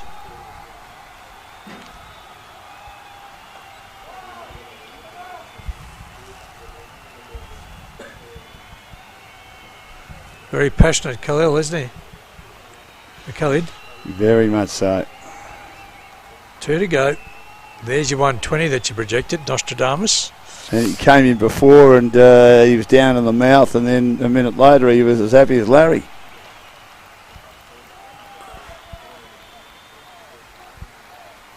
Who is Larry, Dick? It's just another great Australian.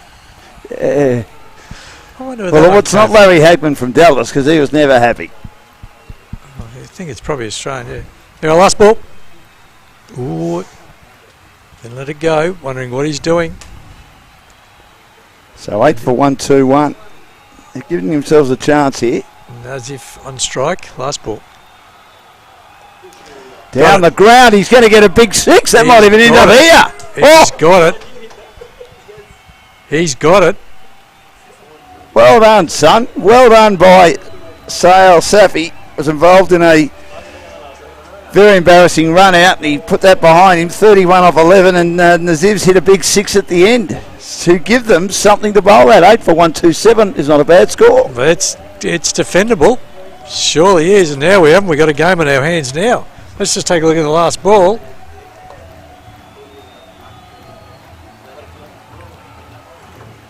Up onto the steps, back onto the ground. That's 6. The steps are right in front of us here for those that don't know. And I'm thinking, gee, that ball's heading right towards both of us. Didn't quite get there, but that was a beautiful hit. Game on, and look at that, 5 for 16. Fantastic figures still. But at one stage during that over, as I said, it was 5 for 5. Let's have a look at the batting card. Jude Owen 30 off 35 and Abdul Nazari 35 off 29. Jude didn't really get going today. Opening partnership of 66, and then there was a lot of ducks. No one else got to double figures before Sahil Safi, as I say, involved in that run out. 31 off 11. The run out was with Cambodge. He wasn't watching, and Cambodge was stranded. And then Nazif allowed him to get some valuable runs at the end with a big 6 as well. And they finished with 8 for 127. And well done to India. Look at that, only 8 extras. That's what I was just going to say. Yep. That is a real telling tale. And the bowling card. Should see that in a moment. Dominated by one man. Crit Darji. I know Yes. he's going to be the guiding light here. We'd like the bowling card if we can. So, yeah, here it is. Payush, none for 15, started. Ayman Nadeem, the captain, none for 11 off 3. Avri, 1 for 22. And Ayan Nadeem, 1 for 30. Crit Darji, look at that. 5 for 16 off his 4 overs, including 16 dots. And where the game could be won by the Afghanistan Eagles, 26 off Adisha's 3rd over, which was his final over. Most of the damage done with some big blows, 6s and 4s both sides of the wicket by Sahil Safi, and Adisha, who had 2 overs, none for 5, finished with 3 overs for 31. So the total, to chase, 128. Take a look at the partnerships. Jude Owen, none for 66 they were with Nastri early on, and then falling away until we get 39 right at the end of the innings with Nadim Nazif and Sahil Safi, who I've really enjoyed. Look at that, 39 off 12 balls. And Darji, 3 wickets in 4 deliveries. They were 5 for 88, then 8 for 88, but then finishing nicely at the end with 39 off less than 2 overs by Nadim Nazif and Sahil Safi, as Grant said. So 31 from 11 was a real highlight. So they need 128. What do you think, Grant? Can the Tigers get it, or can Afghanistan Eagles defend it? No, we've got a game on our hands. Here we have. I'm going to look forward to the Dan Lonigan win viz because I can see it fluctuating from one team to the next. It's defendable. 128 on this ground in this tournament. What's been the highest score all tournament? Do you reckon? What, batting first? Any batting, just batting. High score. The Kangaroos got 100. Remember that last wicket partnership of 51? They got 134 the other day. There you go. It wasn't enough to get them over the line. No, that's our highest score. So it's going to be a great run chase. I wouldn't go away, anyone. Make sure you come back and take a look at the Indian Tigers chase down 129, 28 to win.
And the run chase just about to begin. The Indian Tigers chasing down.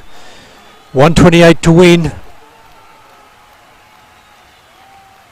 Start outside off stump. Square cut away for 4 runs. Nice start by the Indian Tigers. Roman Safi just dropping a little short. Outside off stump. 128 to win. And Ayan Nadeem, the two Nadeem brothers. Start outside off. And a lovely start. Over the bowling too, Amen. Just what they were looking for. So we're so close to requiring a runner ball.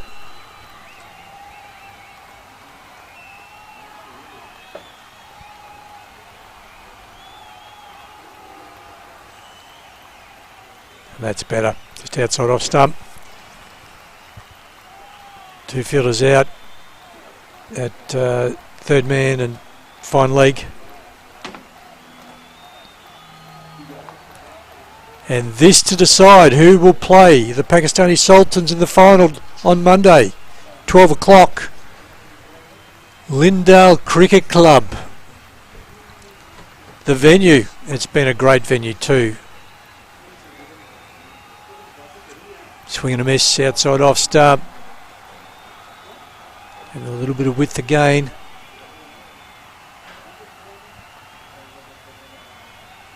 It's going to be a good game, I think, Suez. Oh yes, you could see the fight. Absolutely. Grant, and good evening to everyone watching as well. Good evening, Grant. Absolutely, there's no two ways about it.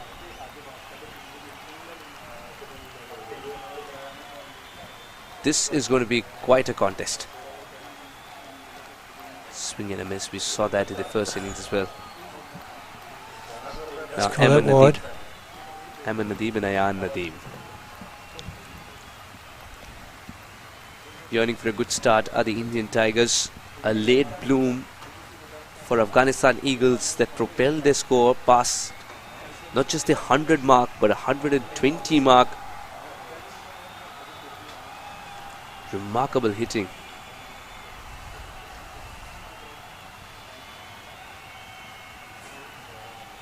The ball isn't bouncing as much as well, so this could be a tricky proposition for the batters. If the ball does the same thing in line, then good luck to the Indian batters.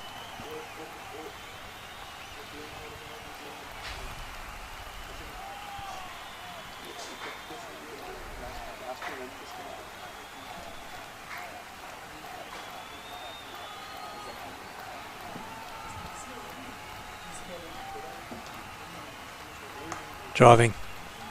Didn't get through. Yeah, did get through, but he's got to go back. He's made. That's out. Oh dear. Gee, we've seen some bad running. That's a run because he's run all the way halfway down the wicket, then he had to run all the way back. He actually ran over halfway, I think, but this is going to good stop. Yeah, pick up, right hand. Directed the throw. Well short of his ground at the moment. Taken by the keeper. Breaks the bails now, and that is OUT out. The captain is livid. Aman Nadeem goes 5 for 1.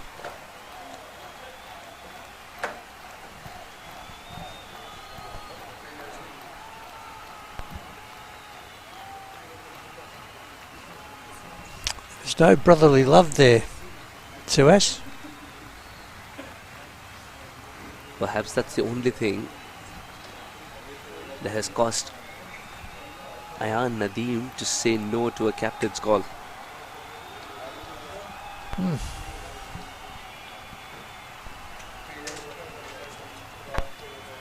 First jolt for the Indian Tigers.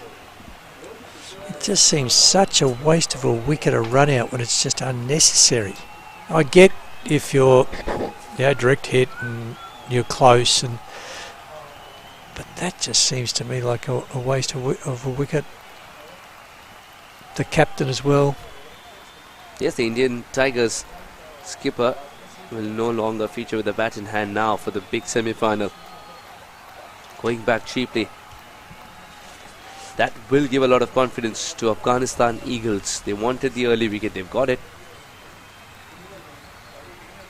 Good throw, just where the keeper wanted it to. Pitches outside leg. Stifled appeal. He's a great competitor, Romain Safi, isn't he? Just always in the game. A terrific guy with the bat. Bat's lower order. And it's about 5 off the first over.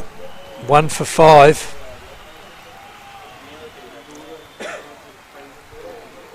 And just the start the Afghan Eagles were looking for.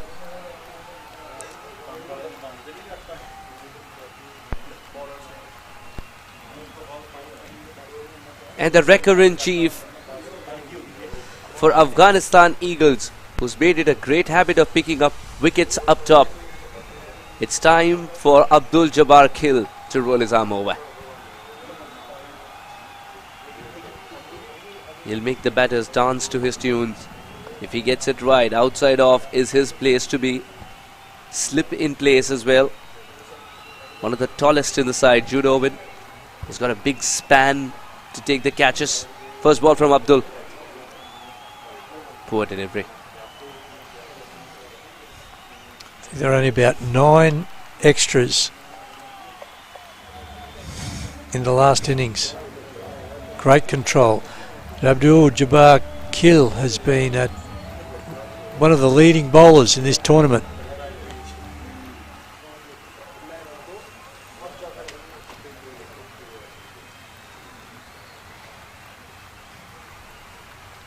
Oh, the swinging Yorker. The second run is not on. This could be a run-out opportunity, is it? Not out, says the umpire, but that was close. Now, if I were the two batters, I'd go down and just have a talk with each other and saying, okay, let's just watch each other.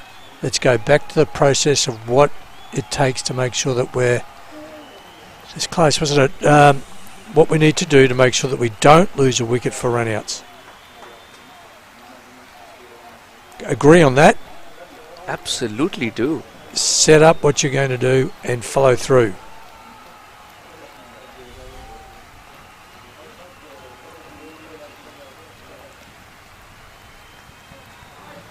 That's a good shot. Aditya Thackeray, who's walked out there with a mission in mind. And he's got to get some redemption as well with a bat in hand because the bowling didn't go to plan. What a start. Yeah, he gave him width, didn't he? You got the low on the bat, but it was enough. Such good hand-eye for coordination. One bounce into the boundary. Yes, Grant, such good hand-eye coordination. You must have enjoyed that.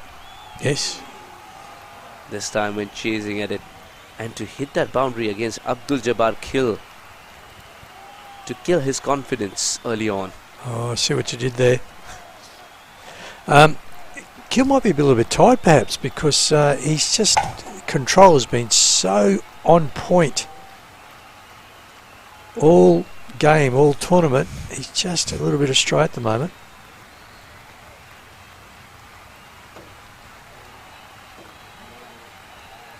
There is some swing for Abdul Jabbar Khil, but he's got to find the radar and set it right. The control aspect of the swing.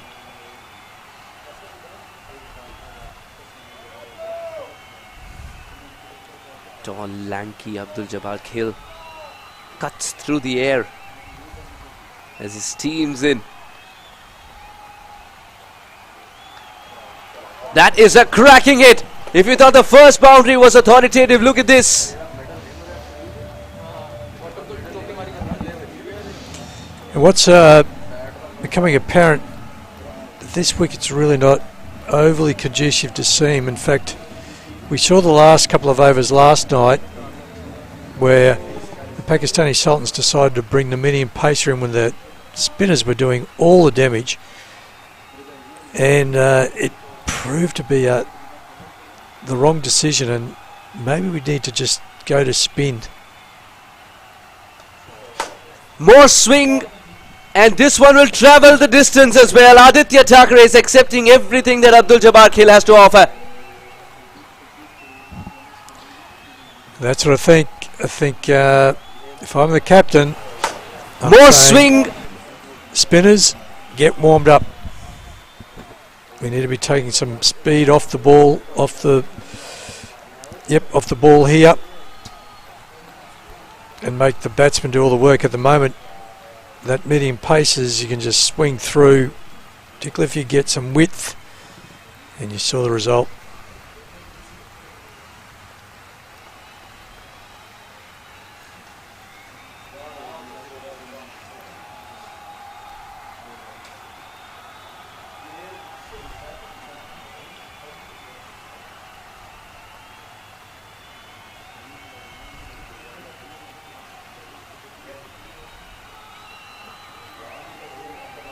Captain persists with Roman Safi. Ooh, the height might have to be checked there. He's also shown the direction to the ball. Would be 4. And it's also a no ball. 5 runs and the ball's not counted at all. And the repercussions will overflow for Roman Safi as it's going to be a free hit. Oh yeah, well and truly above hips. All right, free hit.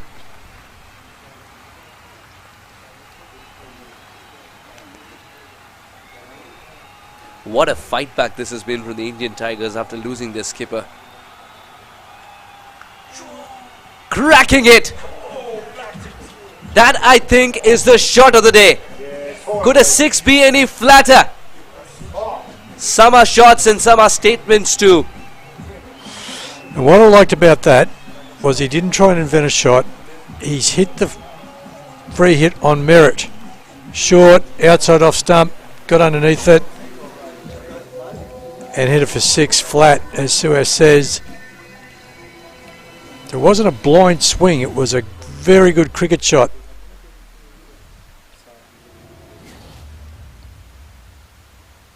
Safi is not going to like this at all. Not the boundary, but the fact that he was stopped midway. He's got to reload, start again.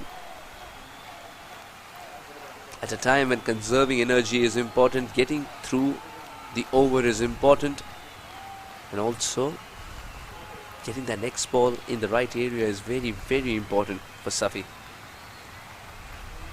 Does well, holds his nerve. Safi does well. Must have been close to the wide line. Swinging away.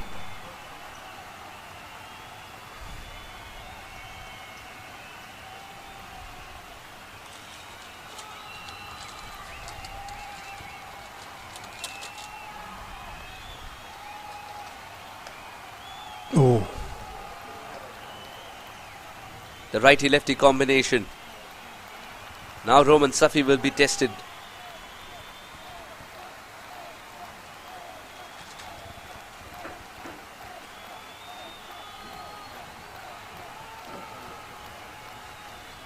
He's going to look to come around the wicket.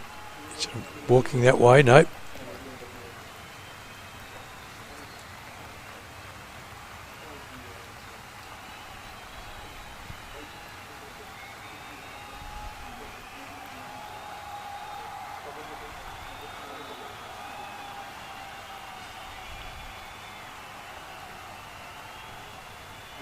That is a marvellous delivery. Good shout.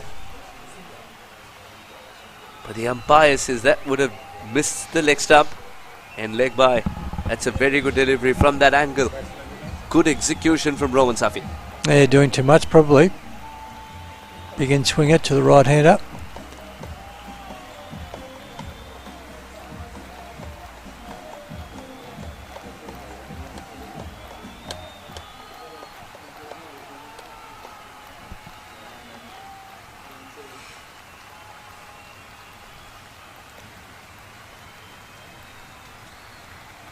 Little bit of swing there, and Safi is resorting to a defensive line suddenly. attacking the right-hander. A little defensive line for Ayan Nadeem, the lefty, who's striking at 200. Now will this be on the stumps? There is a sweeper in place, but if there's room, then Ayan Nadeem can cut. There is a sweeper in place, and as we said that, he's been kept busy suddenly. End of the over. Very eventful over comes to an end. Be interested to see what the captain does with this next over. These two players seem to be really enjoying pace on ball, pace on bowling, and if I were the captain, I'd be bringing spin into the attack.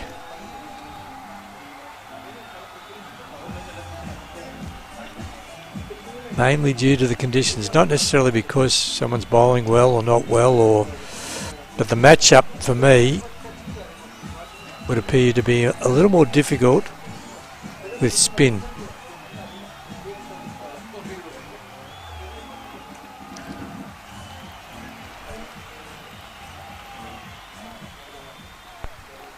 And we have had a change of bowler. Number 77.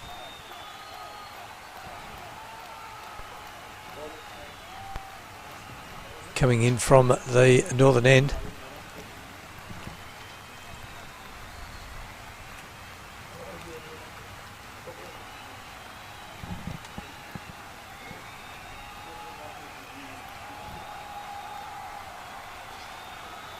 Taking time to get his field right.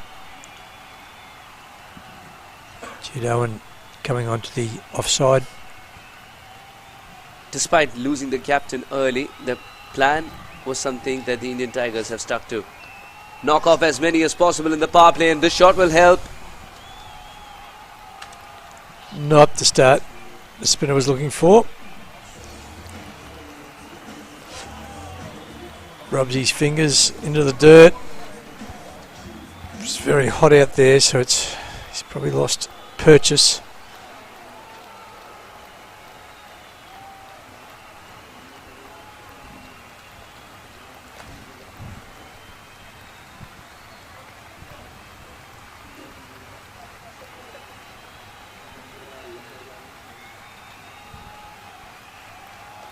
That's better. Online.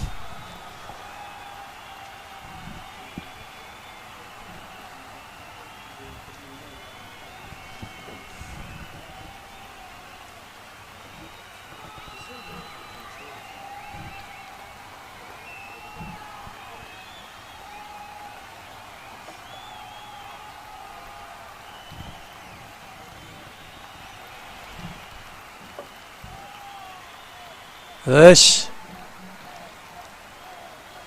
We haven't seen a lot of that. And as I've said before, I quite like that young players aren't inventing shots all the time.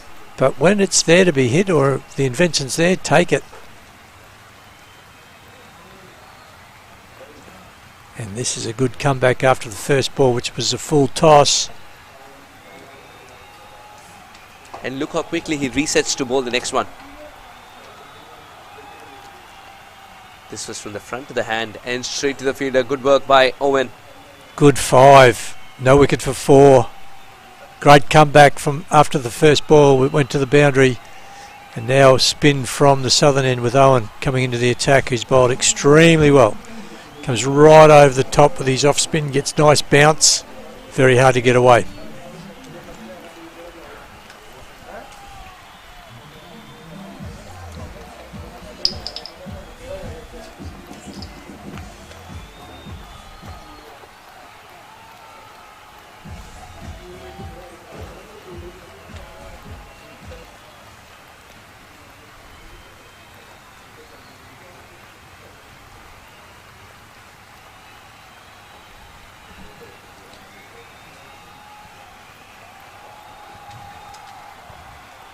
So this is Owen into the attack. Right arm orthodox off spin. Good fielding. The spinners have done well. Abdul Nasiri has made an excellent comeback. Now it's up to Owen to do the same thing. Apply the brakes on the Indian scoring. Now the single is available.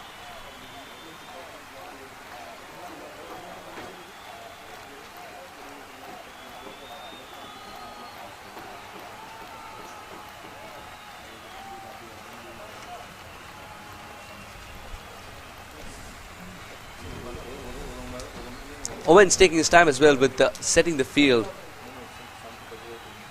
for the left-handed Ayan Nadeem. Mid-off in place. And the long on has disappeared almost. There's a man at cow corner. Now there's a mid-on in place. So the man at cow corner becomes a man at mid-on and a long off in place. And he's hit that one past the fielder at backward point for 4. He's so good at cutting the ball, Ayan Nadeem. It certainly helps when the bowler strays outside off stump like this. He gets plenty of balance, but sits up. Wasn't that wide. It was a really good shot, but he's got to be looking, I think, more that middle to leg to middle stump line. Right there. Yep, right there. Good comeback. Just the kind of comeback that Jude Owen wanted as well. That will give him some rhythm.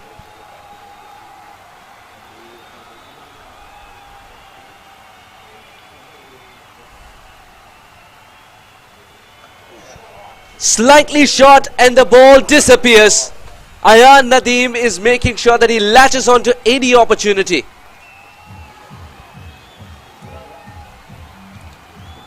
He's just lost control at the moment.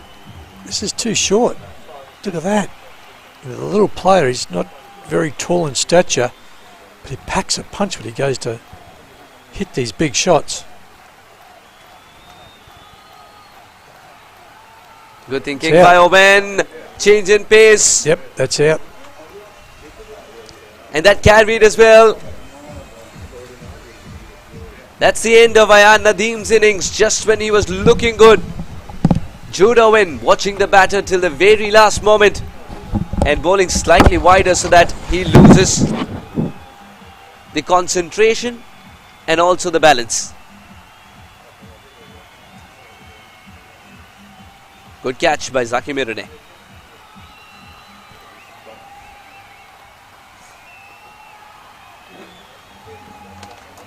India loses second, 50 for 2.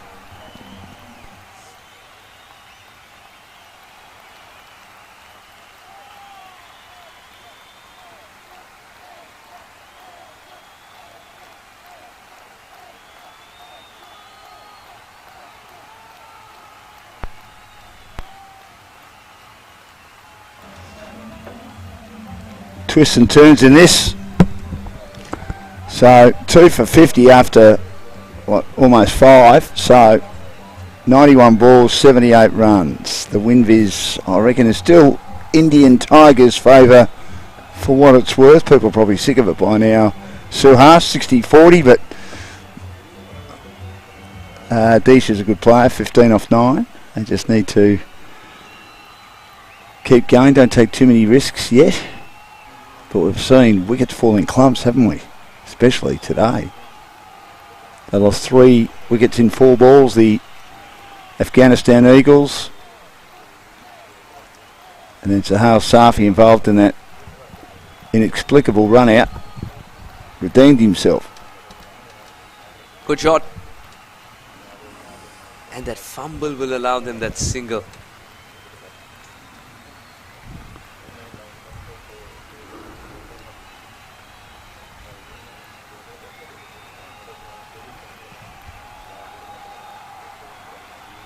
Abdul Nasiri, quite in contrast to the previous over. He's been asked to wait a little bit before he bowls the next one. The previous over, he rushed through the entire over after the first boundary. This is good thinking from Abdul Nasiri. As soon as he sees the middle stump guard, exactly that fielder was placed straighter. Yes, if you bowl to your field, Certainly helps, doesn't it?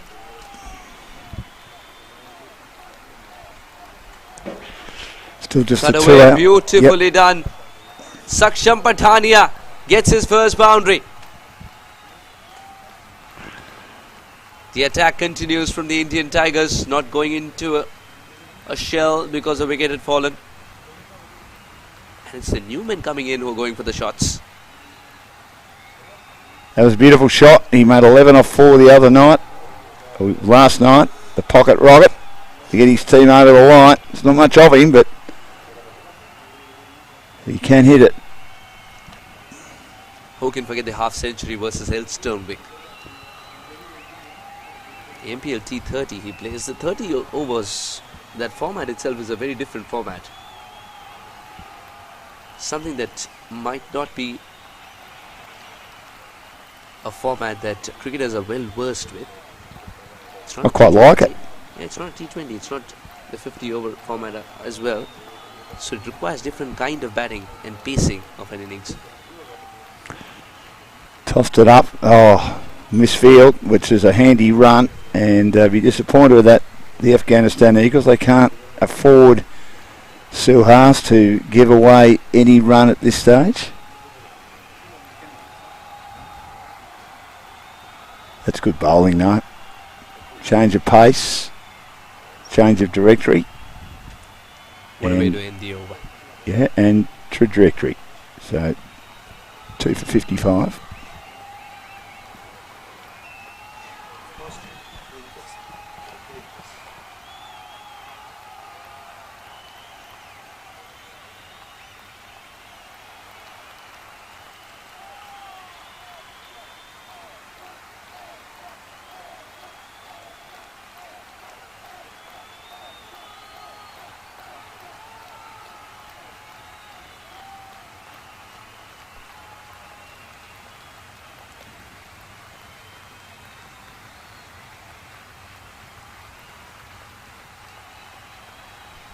It's 56 for 2.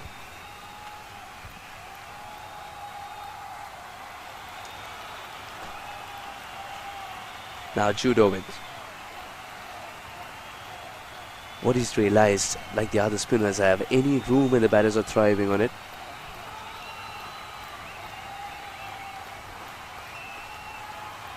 Excellent.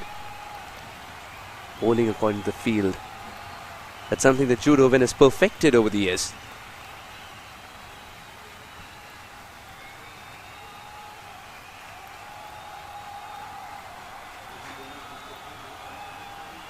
Single would be risky. Direct hit could have been an interesting story.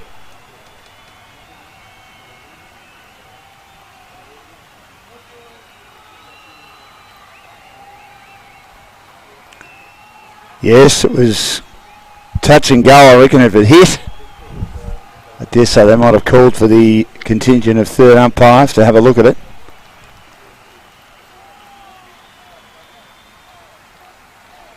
It was very wide, that delivery. Almost too wide. One of the better attributes of Jude Owen is the fact that he's watching the batter to the very last moment before releasing the ball. And the pace at which he's bowling is so ideal to entice someone like Aditya Thackeray. That extra bit of bounce is something in his kitty, Jude Owen. So he's got the makings of a bowler who will produce a wicket. Just like that. Now Aditya, had that been a bowler with little lesser height, would have gotten underneath that ball and guided it to perfection for 4. He's got to adjust and adapt to Jude Owen's pace and bounce. For someone who's played a lot of cricket in Sydney, he can easily do that. Just like this. Straight from the middle of the bat. Now that singles available because of the iffy fielding. It's still an over that's kept things under control for Jude Owen. Yeah, their fielding has let them down a little bit, hasn't it? Some misfields there that might come back to haunt them at the end of the match, although it's still 70 needed off 78. It's 58 for 2.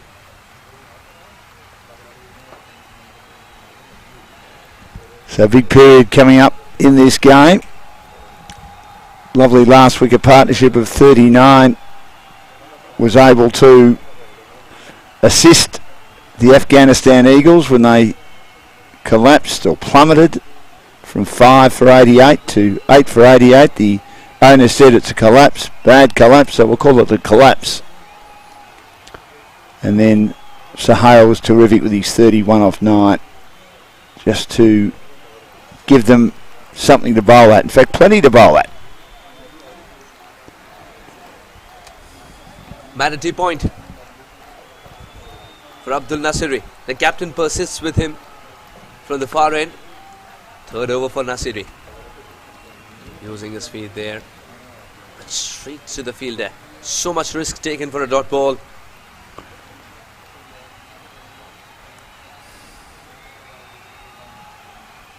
Now the single is indeed available.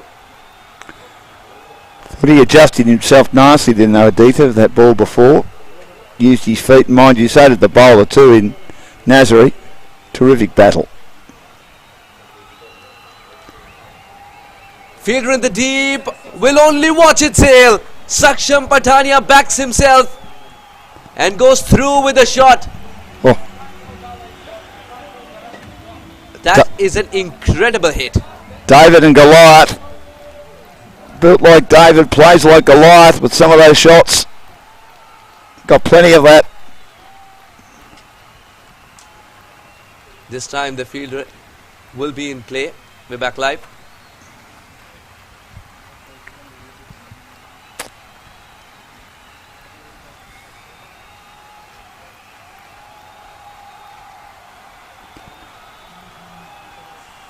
That was terrific bowling because he came down the wicket quite a few paces then, sacks him and got the full toss high on the bat and couldn't do much.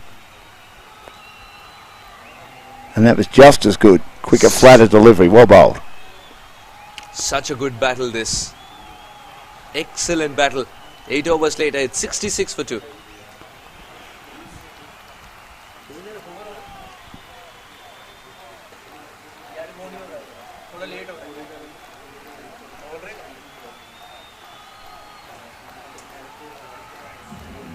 Late, na?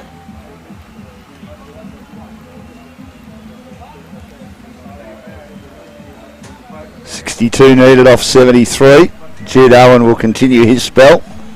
The tall off spinner who's had a pretty good tournament with the bat as well. Casey South Melbourne in the first. He's not part of that team. He'll have the weekend off. He's going camping and obviously if they make the final he'll be back here Monday.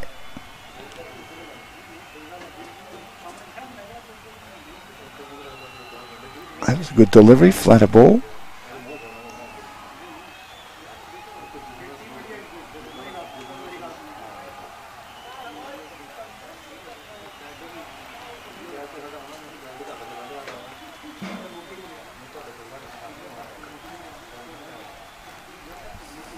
Struck well.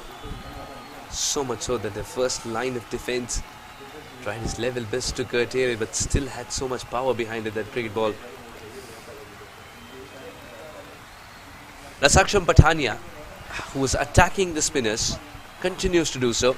Aditya Thackeray, which mode of batting will he subscribe to? Attack is the best form, he says.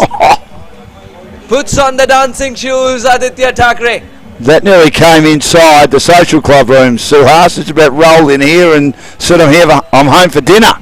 That's how big that hit was. Clean, pure, and right near the owner of the Afghan Eagles, who doesn't have a smile on his face now. Beautiful shot. Jude Owen, don't be surprised if he increases the pace at which he is bowling, because Aditya Thackeray had all the time in the world to put that away. Oh, excellent. Jude Owen, bit of a leggy from him, and that's what he was also smiling about.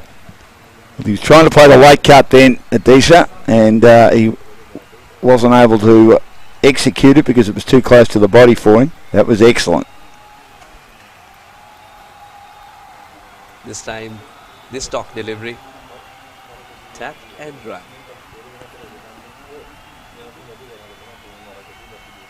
Eight runs at the over with the ball to go.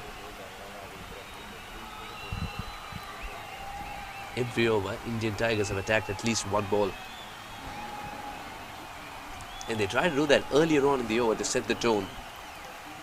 Judovin has picked up a wicket in search of his second. Oh, what Just a shot that slightly is. shot and pulled away, put away. What a gift to receive in that dugout. And to be honest, Suhas, I've seen worse deliveries than that. I mean, it wasn't as dragged down as you would have thought a ball like that might be when it's dealt like that through the onside and sails over mid-wicket for 6. He just got in the right position and just put it away brilliantly. What a shot. 9 overs gone, 80 for 2. Nothing of him, and he just can play shots like that. Powerful forearms, it appears. 11 off 4 yesterday, 20 off 11 today. These little cameos by Saxon, putting his team in a good position to be part of the final on Monday. Usually comes in at number 4, and that's what he's done in this game as well. And he's already started to do what he loves doing. Attack the opposition with a bat. Score at over 100. 20 of 11, Saksham Patania. Last game, however, he came in later. His role was not of the number 4, his role was of a finisher. Yes. And by his own admittance, it's because the opportunity was to be given for others. Oh, look at that. This is clean hitting personified. Aditya Thackeray, stand and deliver. Well, I'll tell you what, I've been worried about those houses over long on because the ball was headed down there quite a few times today with those massive sixes. And we even saw it last night when India got over the line. They were targeting Ali, the fast bowler of Pakistan, and he was bowling in the slot and they were putting him over long on's head. And that was another example of that. What a shot. It's one thing to hit a 6, it's quite another to make it look so simple and elegant. Aditya Thackeray has got the gift of timing.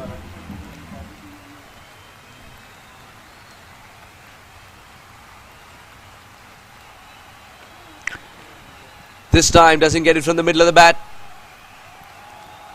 And it was good he didn't because it rolls in front of the man at long off. The flat batter down the ground though. Now Saksham Patania. Now if these two batters are taking turns to hit the ball a long way, then it is more headache for Afghanistan Eagles. It's not like one of them is attacking, the other one's playing the game of second fiddle. The run rate required's under 4 now, Suhas, so it's becoming a doddle a bit. Swing and a miss. Yes, now 41 in 63. That's under control. Saksham Patania is all smiles because of that extra bit of bounce.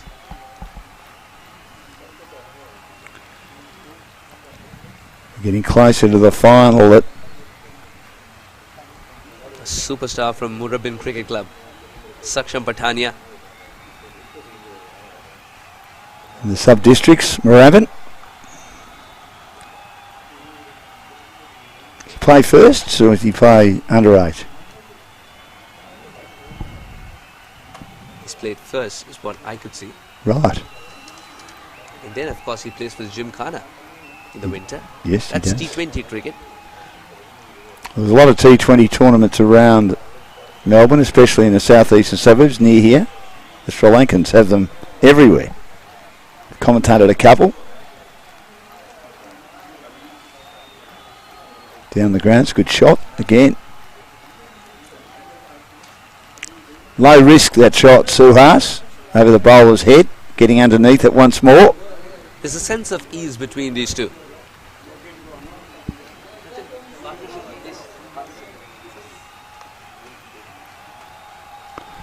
Current run rate flying at 9.05. And a tap and run is always around the corner.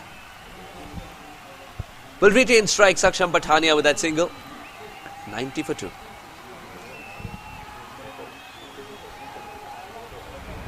(39 of 29) in the way they've gone about hitting those 39 runs as well has been a treat to watch for the batting connoisseurs.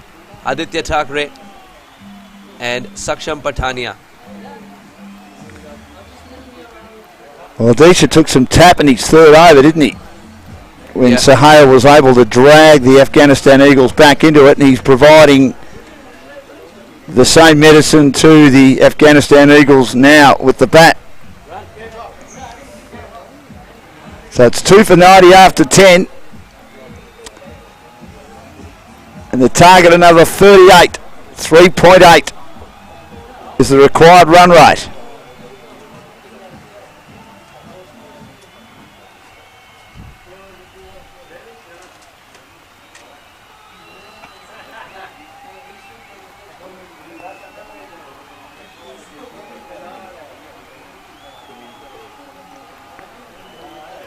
Here's Nadeem Nazeev, and this is on the leg stump, and it goes down the leg side. WinViz, please. Yeah, WinViz is 80-20. 80-20? Yeah, 80-20. Yeah. They've just sort of taken the game away in the last few overs, and as Suhasa said, they've done it pretty comfortably and low risk. I mean, I know there's been some big hits, but low risk. One almost found its way right next to us here, rolled inside the door from Adisha. Now Ziv bowls, and it's in the slot and driven. Mainly good batting, Dan, in your view, or a bit of loose bowling? Oh, the bowling's been a bit loose, and they've bowled length balls, but it has been excellent batting. I mean, he's such a diminutive figure, Saxon Pathanaya, and he's hit it cleanly, and Adisha seeing it like a basketball. It's been terrific batting. Nadim again. And he just about plays that on with an inside edge. Might have tried to be a little bit too cute, but they're getting away with most things at the moment, the Indians. This was about where, Grant, the Afghanistan Eagles mounted a bit of a comeback in that end of their innings. They'd certainly used more overs by now, but that last wicket partnership was 39. Oh dear. By comparison, after 10 overs, the Eagles were 1 for 66. The Indian Tigers, 2 for 90 odd. Yep. Long way in front. Yes, they got the early wicket of the skipper, but from then on it's been hard work. Current run rate 9.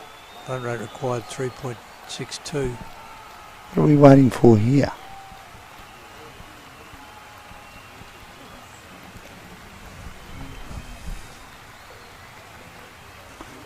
Checking a no ball. Thank you, gentlemen. Glad someone's concentrating.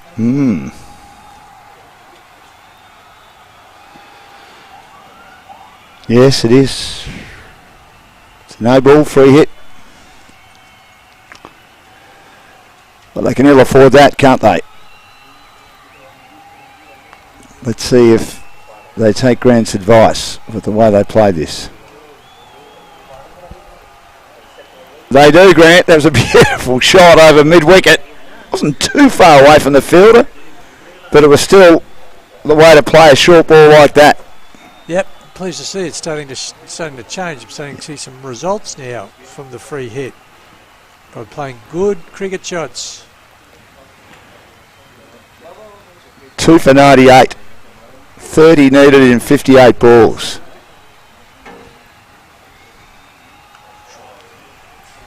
And Saxon again, he moves to 28. What a great innings this has been. 28 off 16. I think he said yesterday that he made the best 11 of 4 you've ever seen in your life. This might be the best 28 off 16 you've ever seen in your life, Grant. And you've seen a lot of cricket and played a lot of cricket. Yeah, thanks for the memory. That's exactly, I did say that. Oh, been good to watch, hasn't it? It has. 2 for 99. Disha drops it away. Now the field's deep and the runs are just coming comfortably. They're strolling through virtually here. And you can just tell that the heads have dropped a bit. Shoulders are sagging. That it's getting away from them. They need to somehow find a way of getting a wicket. Or 2. Or 3. A little bit like the Indians did, getting 3 wickets in 4 balls today through their spinner, Darji. One stage had the figures of 5 for 3. An easy 2 runs out in the deep. Again, low risk cricket, just driving nicely through the covers. He was a star with, well, he took a little bit of tap in his final over, but 5 for 16 from 4 overs. If you end up with that, you'd be very happy, wouldn't you?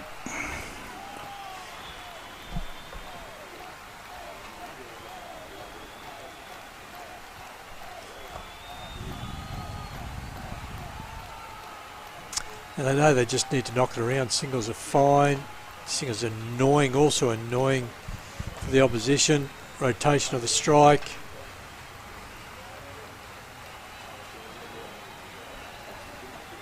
What was that, about 12, 13 off the Nazif over? Yes. What can they do now when the runs are starting to drop away, aren't they? I mean, they just have to get wickets, as we've seen quite a lot in this tournament. If you get wickets, the pressure's on, but I just can't see where the next wicket's going to come from at the moment.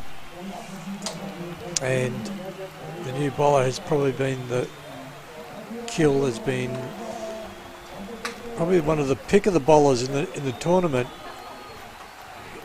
His first over went for 16 because he just started going astray with his line and length. But what we've seen from him so far has been a really good line and length bowler. So the captain said, come and have another go, Abdul. He's had a good tournament.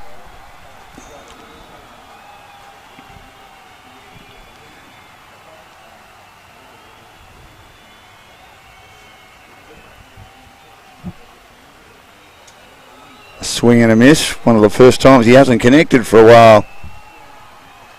And he's taken the pace off that. That was like a slow off-spin delivery. And there's a few more of those.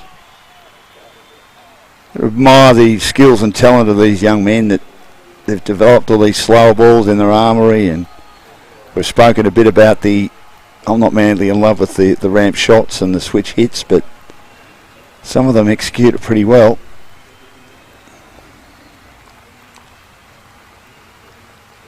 Future's pretty bright with these young men.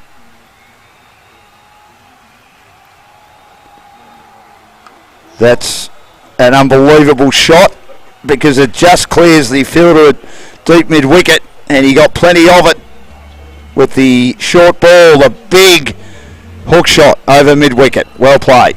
And just the sound of this beautiful cricket shot, ball meeting the mid of the bat, goes a long way and well over for 6.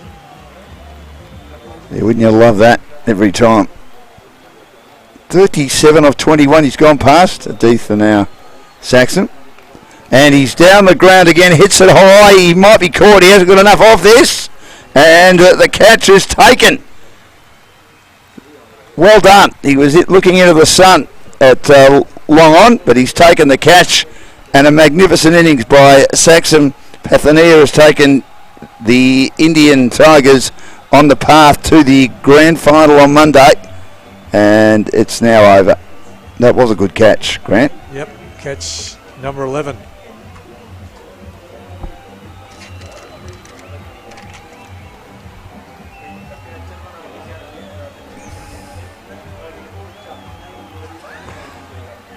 So 19 needed in 52 balls. And this is the partnership that has made it pretty tough.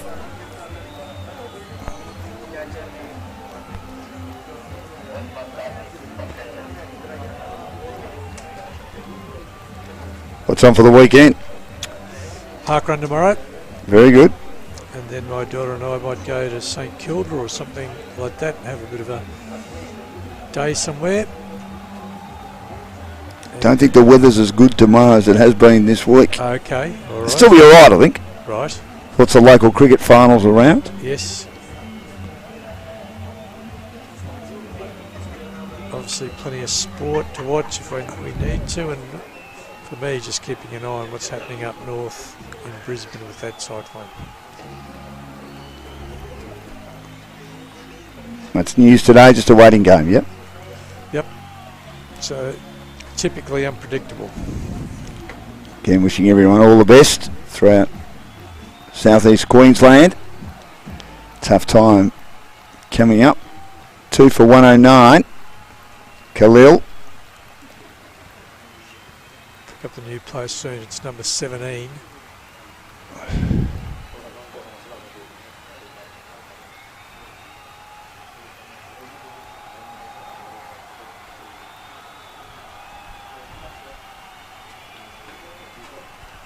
Who's got a wicket?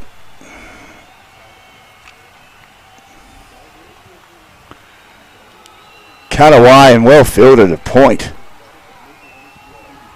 That was travelling. Could have nearly gone to the boundary if it got past the fielder there. It was hit pretty well. It was a bit of a wide delivery outside the off stump. Teja Hari, who played a big role in them getting those runs yesterday with those massive sixes. Square driving now past the infield. That's out, probably. Not sure there was ever two in it. Good pick up and throw. We're going to have a look at it. If he's in, it's only just. Well, it was interesting, Grant, because Harry loses a couple of metres away from the wickets, the wicket keeper, so he had to sort of stretch in and whip the bails off, which might have taken a bit of time, which could have allowed. He's not the quickest moving player between the wickets. He's a big man, Hari, to get back. That might be the only thing that saves him. If the return was over the bails, no dramas for the Afghanistan Eagles.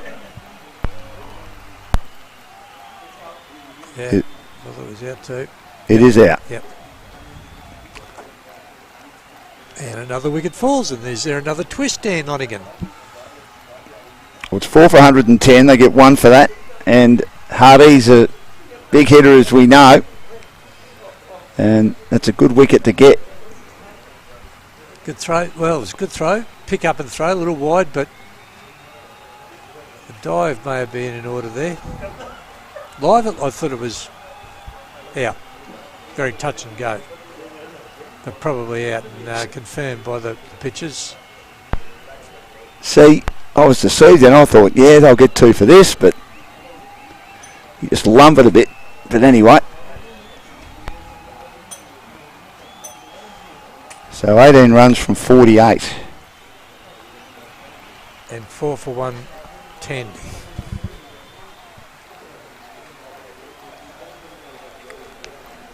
Jude Owen over. Something always seems to happen when he's got the ball in hand.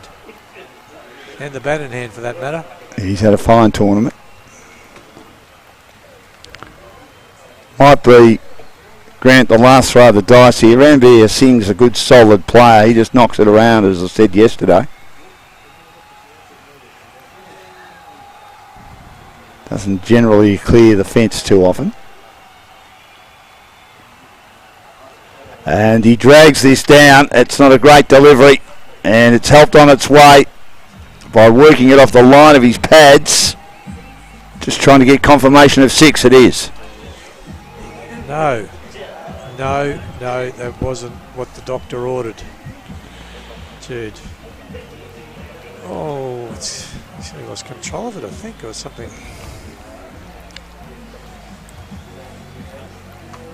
Especially to a batsman who's set like Aditha is, 41 off 28. If back-to-back games in the heat taking its toll on some of our young players.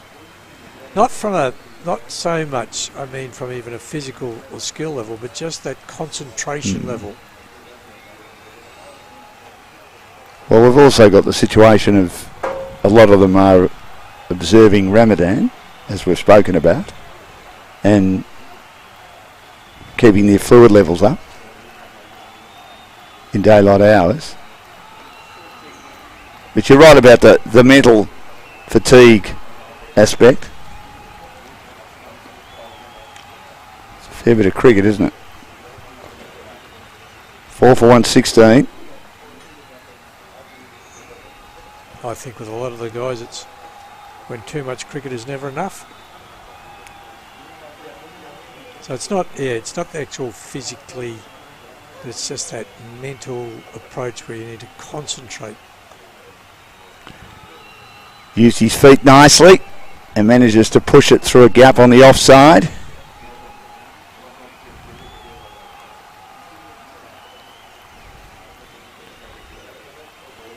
And it'll be, we would think from here, Grant, Pakistan and India in the final, scheduled for 12 o'clock local time on Monday. Should be a cakewalk, yeah.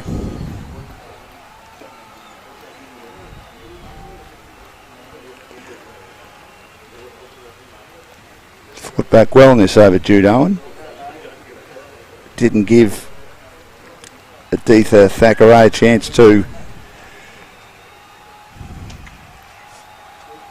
play what he wanted to play on that occasion. Now he tries the big shot, and again he took the pace off it significantly. Mind you, the fielder was a lot deeper than he needed to be, probably, to be a chance of catching that. And that was 9 off, 1 for 35.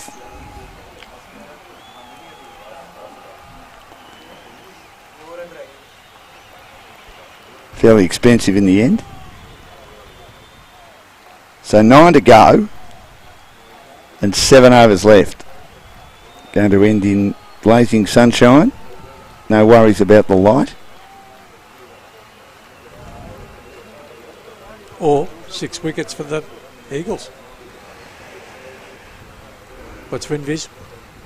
Oh, WinViz, sorry to the Afghanistan Eagles boys. It's been good to get to know them. 99-1. Right. Is that a bit harsh? The door's ever so slightly ajar. Yeah, I've almost locked it.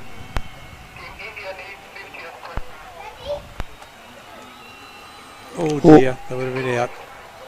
Direct hit would have been out. Pakistan were hitting everything. The other teams haven't had the luck with the direct hits.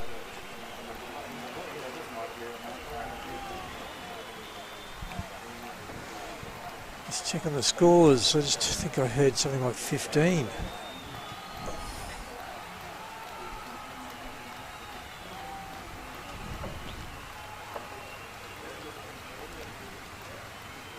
The target was 128. Well played by Ranbir Singh, doing what he does, drops it into the offside where there are gaps everywhere.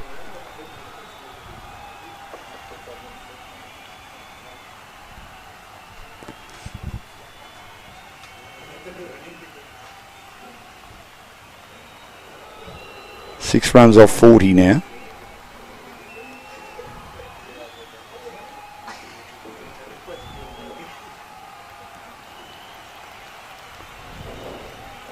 That's good batting.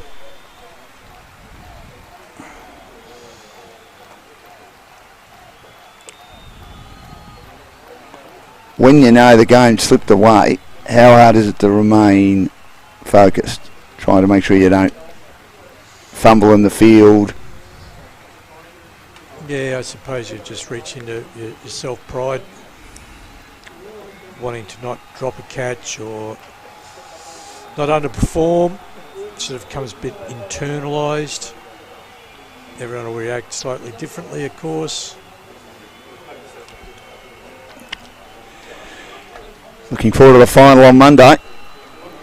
Geez, it's going to be a cracker. Yeah, it is. It's a pretty good 16 over a side match yesterday too. Pleased to say that doesn't always.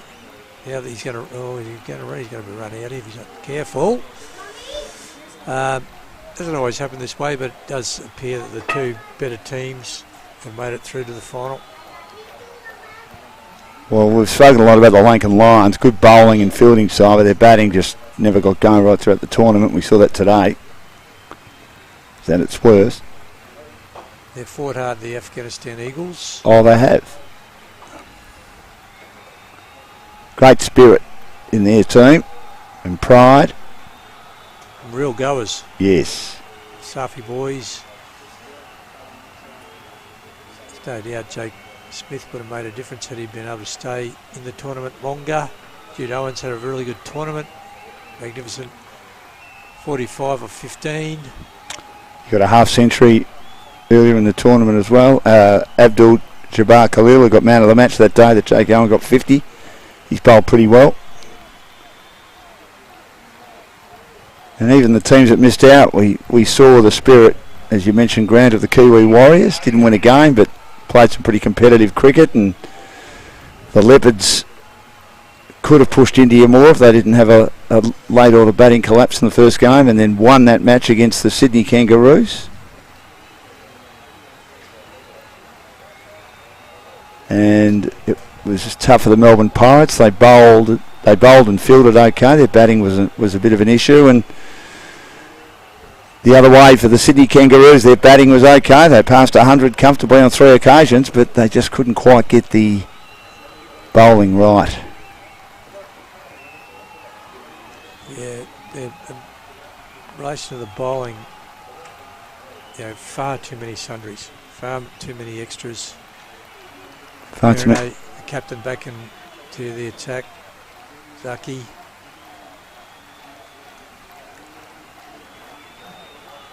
It's the Yorker length ball. I think they also had too many fast bowlers as well. They probably needed more spinners, as we've seen with the other teams. It's worked a treat. India, Pakistan, the Lankan Lions to an extent. 4 away. Or 3 away, a 4 would certainly do it.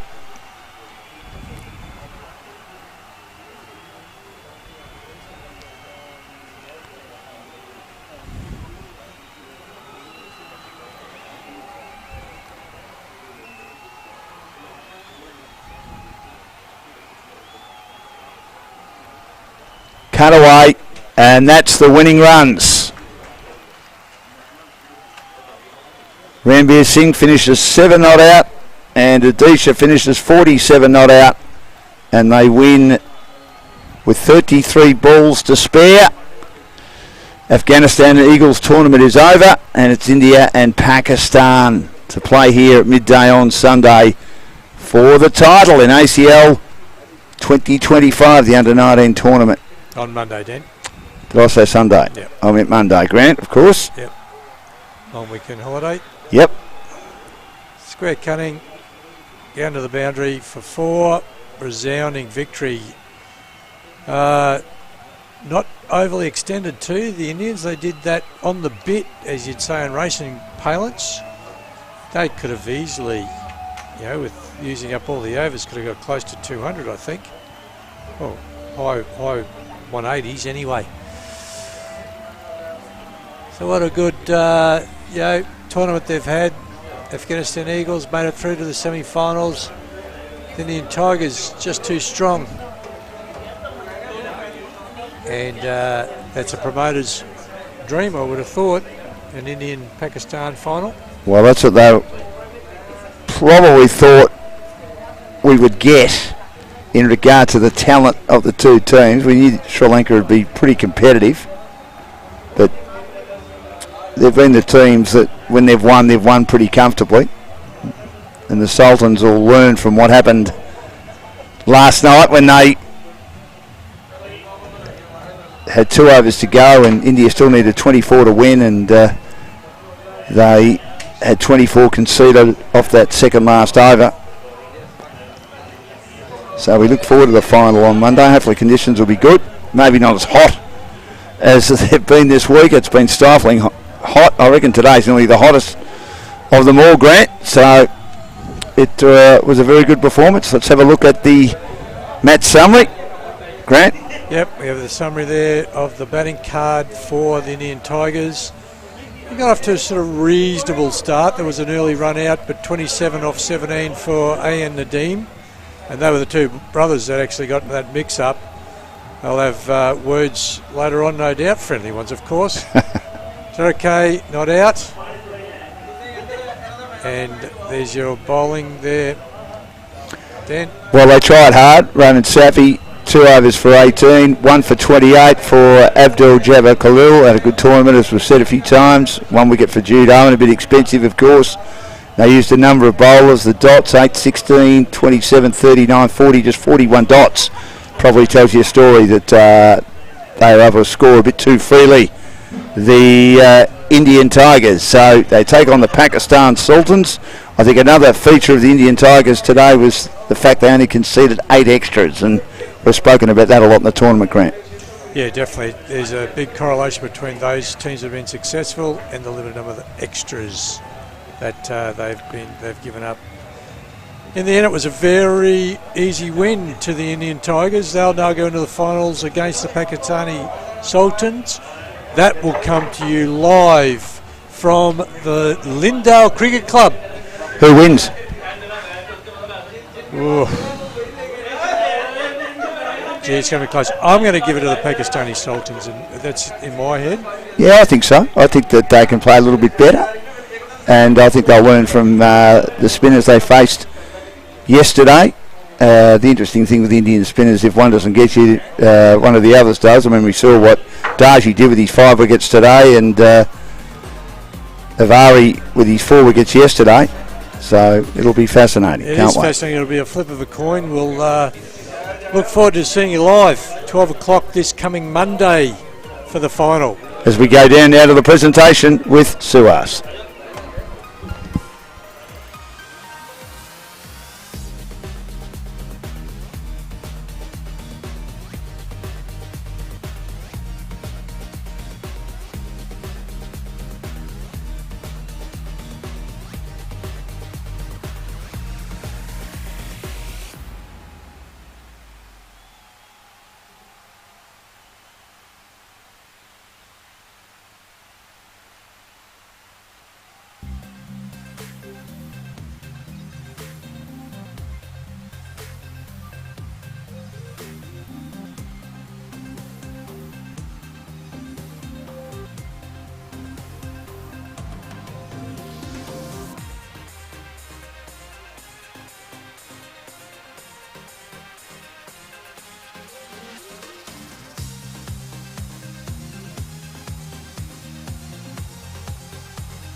second semi-final of ACL Under-19.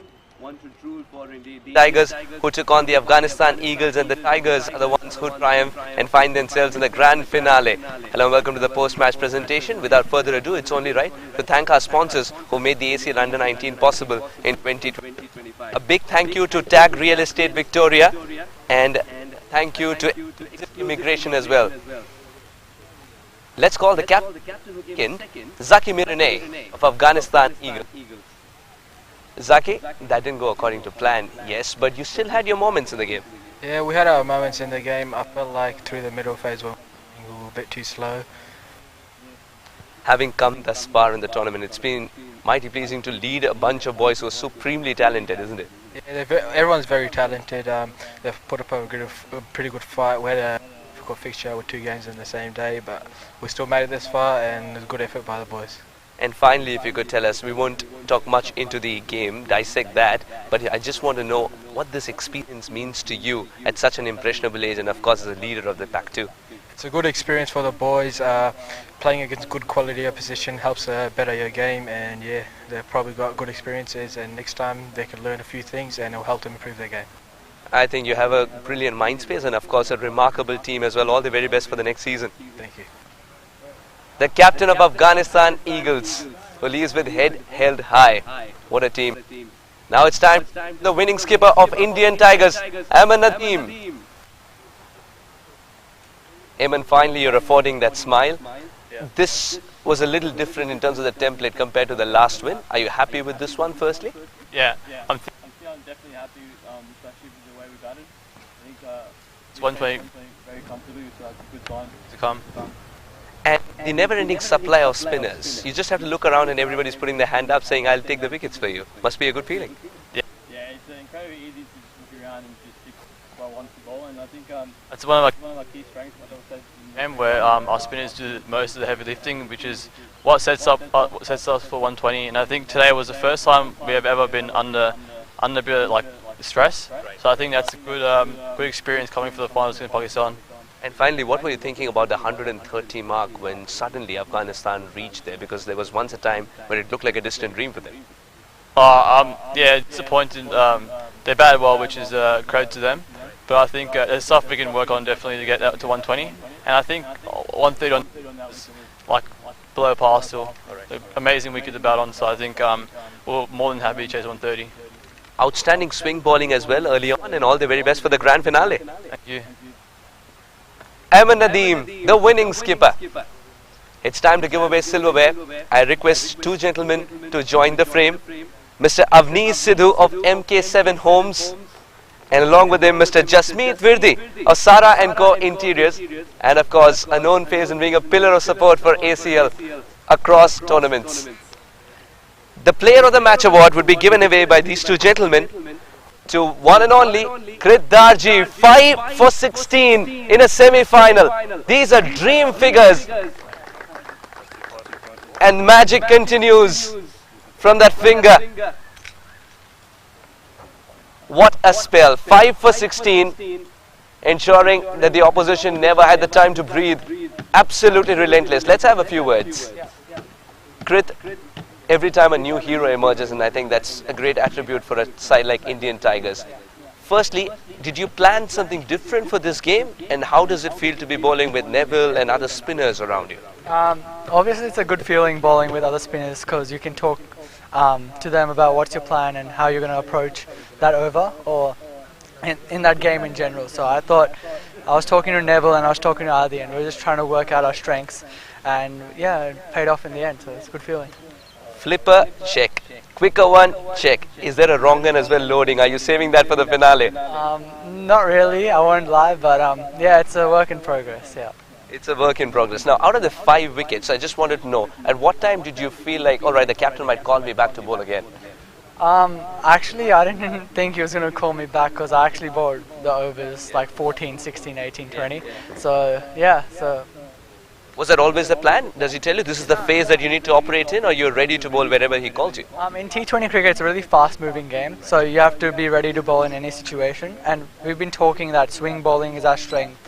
So the spinners can bowl a bit later, so that was obviously the plan. And finally, it's going to be an India-Pakistan final. Are you ready to rekindle some rivalry? Yeah, 100%. Obviously a good feeling to worse them. So hopefully we finish with a win. Sensational performance, 5 for 16. The trophy looks lovely on you. All the very best for the grand finale, Krit. Thank you so much. Krit Darji, the player of the match in the second semi-final. That's all we got for you from the post-match presentation. But we will meet you in a couple of days' time on Monday with the grand finale of ACL Under-19. It's going to be the Indian Tigers taking on the Pakistani Sultans. See you there.